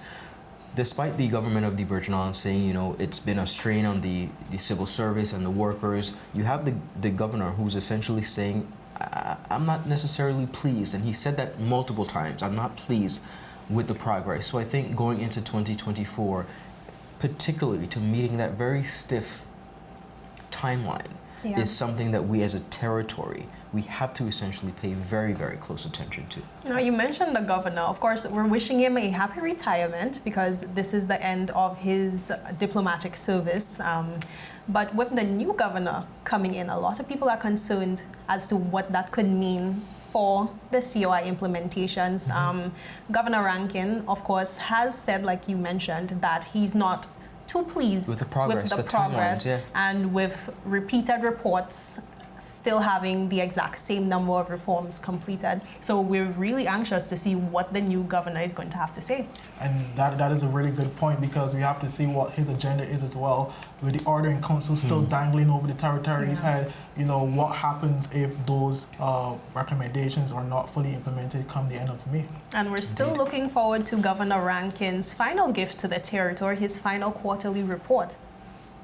You call it a gift. I hope it's a gift. Now, moving right along, like Kamal would have mentioned, there have been significant developments in the drug smuggling and money laundering case involving former Premier Andrew Fahie throughout 2023. Of course, we would not have seen him go to trial yet, but we would have seen at least one of his co-conspirators being sentenced. Yes, indeed, and we wait in 2024 as well to see the other sentence as well. Absolutely, and it was a major turn to see that now his co-conspirator joins the prosecution as part of the trial. He is yet to begin, but let's check out the details.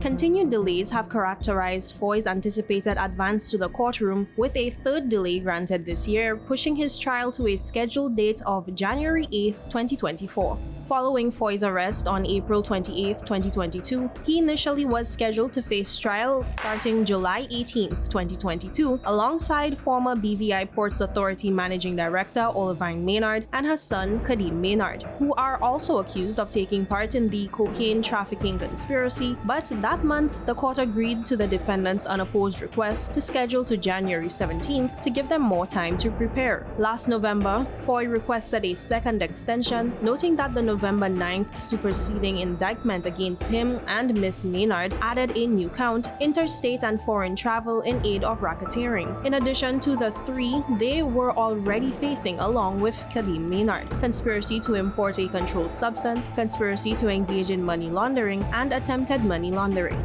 In part because of the new charge, his lawyer argued that Foy needed additional time to prepare. In an unexpected turn of events to many, we learned in May 2023 of the intention of Foy's co-defendants Olivine Maynard and Kadeem Maynard to enter into plea agreements. It became a reality in June when they both chose to plead guilty to one count of conspiracy to import cocaine at a federal court in Miami in exchange for a more lenient sentencing. As part of their plea agreements, Olivine and Kadeem Maynard promised to, quote, cooperate fully, end quote, with U.S. authorities and provide, quote, truthful information, end quote, about their co-conspirators. They also agreed to forfeit any assets or proceedings derived from their criminal activities. A key factor of those proceedings is that the Maynards signed off on an account of events that unfolded detailing their dealings with an individual who they believed at the time was a member of the Mexican Sinaloa cartel, and how they established the link with the former premier Andrew Foy to facilitate the passage of cocaine through the Virgin Islands for a share of the profits. The Maynards also signed off on a factual proffer which stated that between May 16, 2022 and April 28, 2022, they both, along with Premier Foy, conspired with each other and the purported cartel member, who was in fact an undercover DEA agent, to ship thousands of kilograms of cocaine through Tortola to the United States. Activities during that time included several meetings with the purported cartel member, agreeing to plans to hold loads of 3,000 kilograms of cocaine in Tortola until it could be shipped to Puerto Rico and the US mainland, and deciding to bribe other public officers for furtherance of the scheme.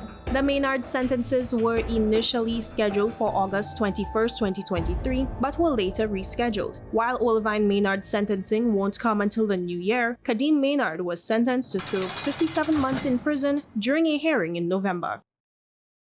Now, of course, everyone's eyes and ears are locked into this trial in January. That's going to be the biggest conversation going on in news. Honestly, I can't say that because the Virgin Islands is somewhere where the pot is always bubbling. So we don't know what's going to happen next. But as of right now, that one is on the top of the list. Interesting. Yeah, and indeed, because we do know a lot of persons, obviously still supporting the former premier, very strongly. We would have seen this year initiative was launched to raise some funds for him, and we were yet to know how much money was raised, but I'm sure a lot based off what I would have seen in terms of feedback from that initiative. So it also goes to show that despite his circumstance, innocent until proven guilty, the people, the community, especially the members of the first district, continues to rally around the former premier. Well, you mentioned a good point: innocent until proven guilty. Of course, we have a little bit of a difference here in the Virgin Islands, and by that I simply mean that sometimes you are not necessarily given the opportunity, and the circumstances as they surround former premier still will have his day in court. He still has his ability with his attorneys to essentially prove his case. But I want to say something about this case, and I'll be very frank and honest. It's been almost April of 2024 is going to be almost 2 years since we broke the story. And for the sake of the people of the Virgin Islands, for the sake of our territory, I truly hope that at some point within the near future, we could move forward. Verdict, be it in favor, it doesn't matter. I just hope that we could move forward as a country, as a people, and of course, wish the former premier and his family the very best. Indeed. And there's so many different in terms of depends on how this case is tried and the verdict is returned. There's so many things that can happen in 2024 because what if he gets a not guilty verdict, comes back to him, he returns to the territory. what will we see in terms of politics? You know, so much in the bag when it comes to that particular case that I'm sure every single one in the territory, as you said, will be keeping a keen eye to see how this trial goes.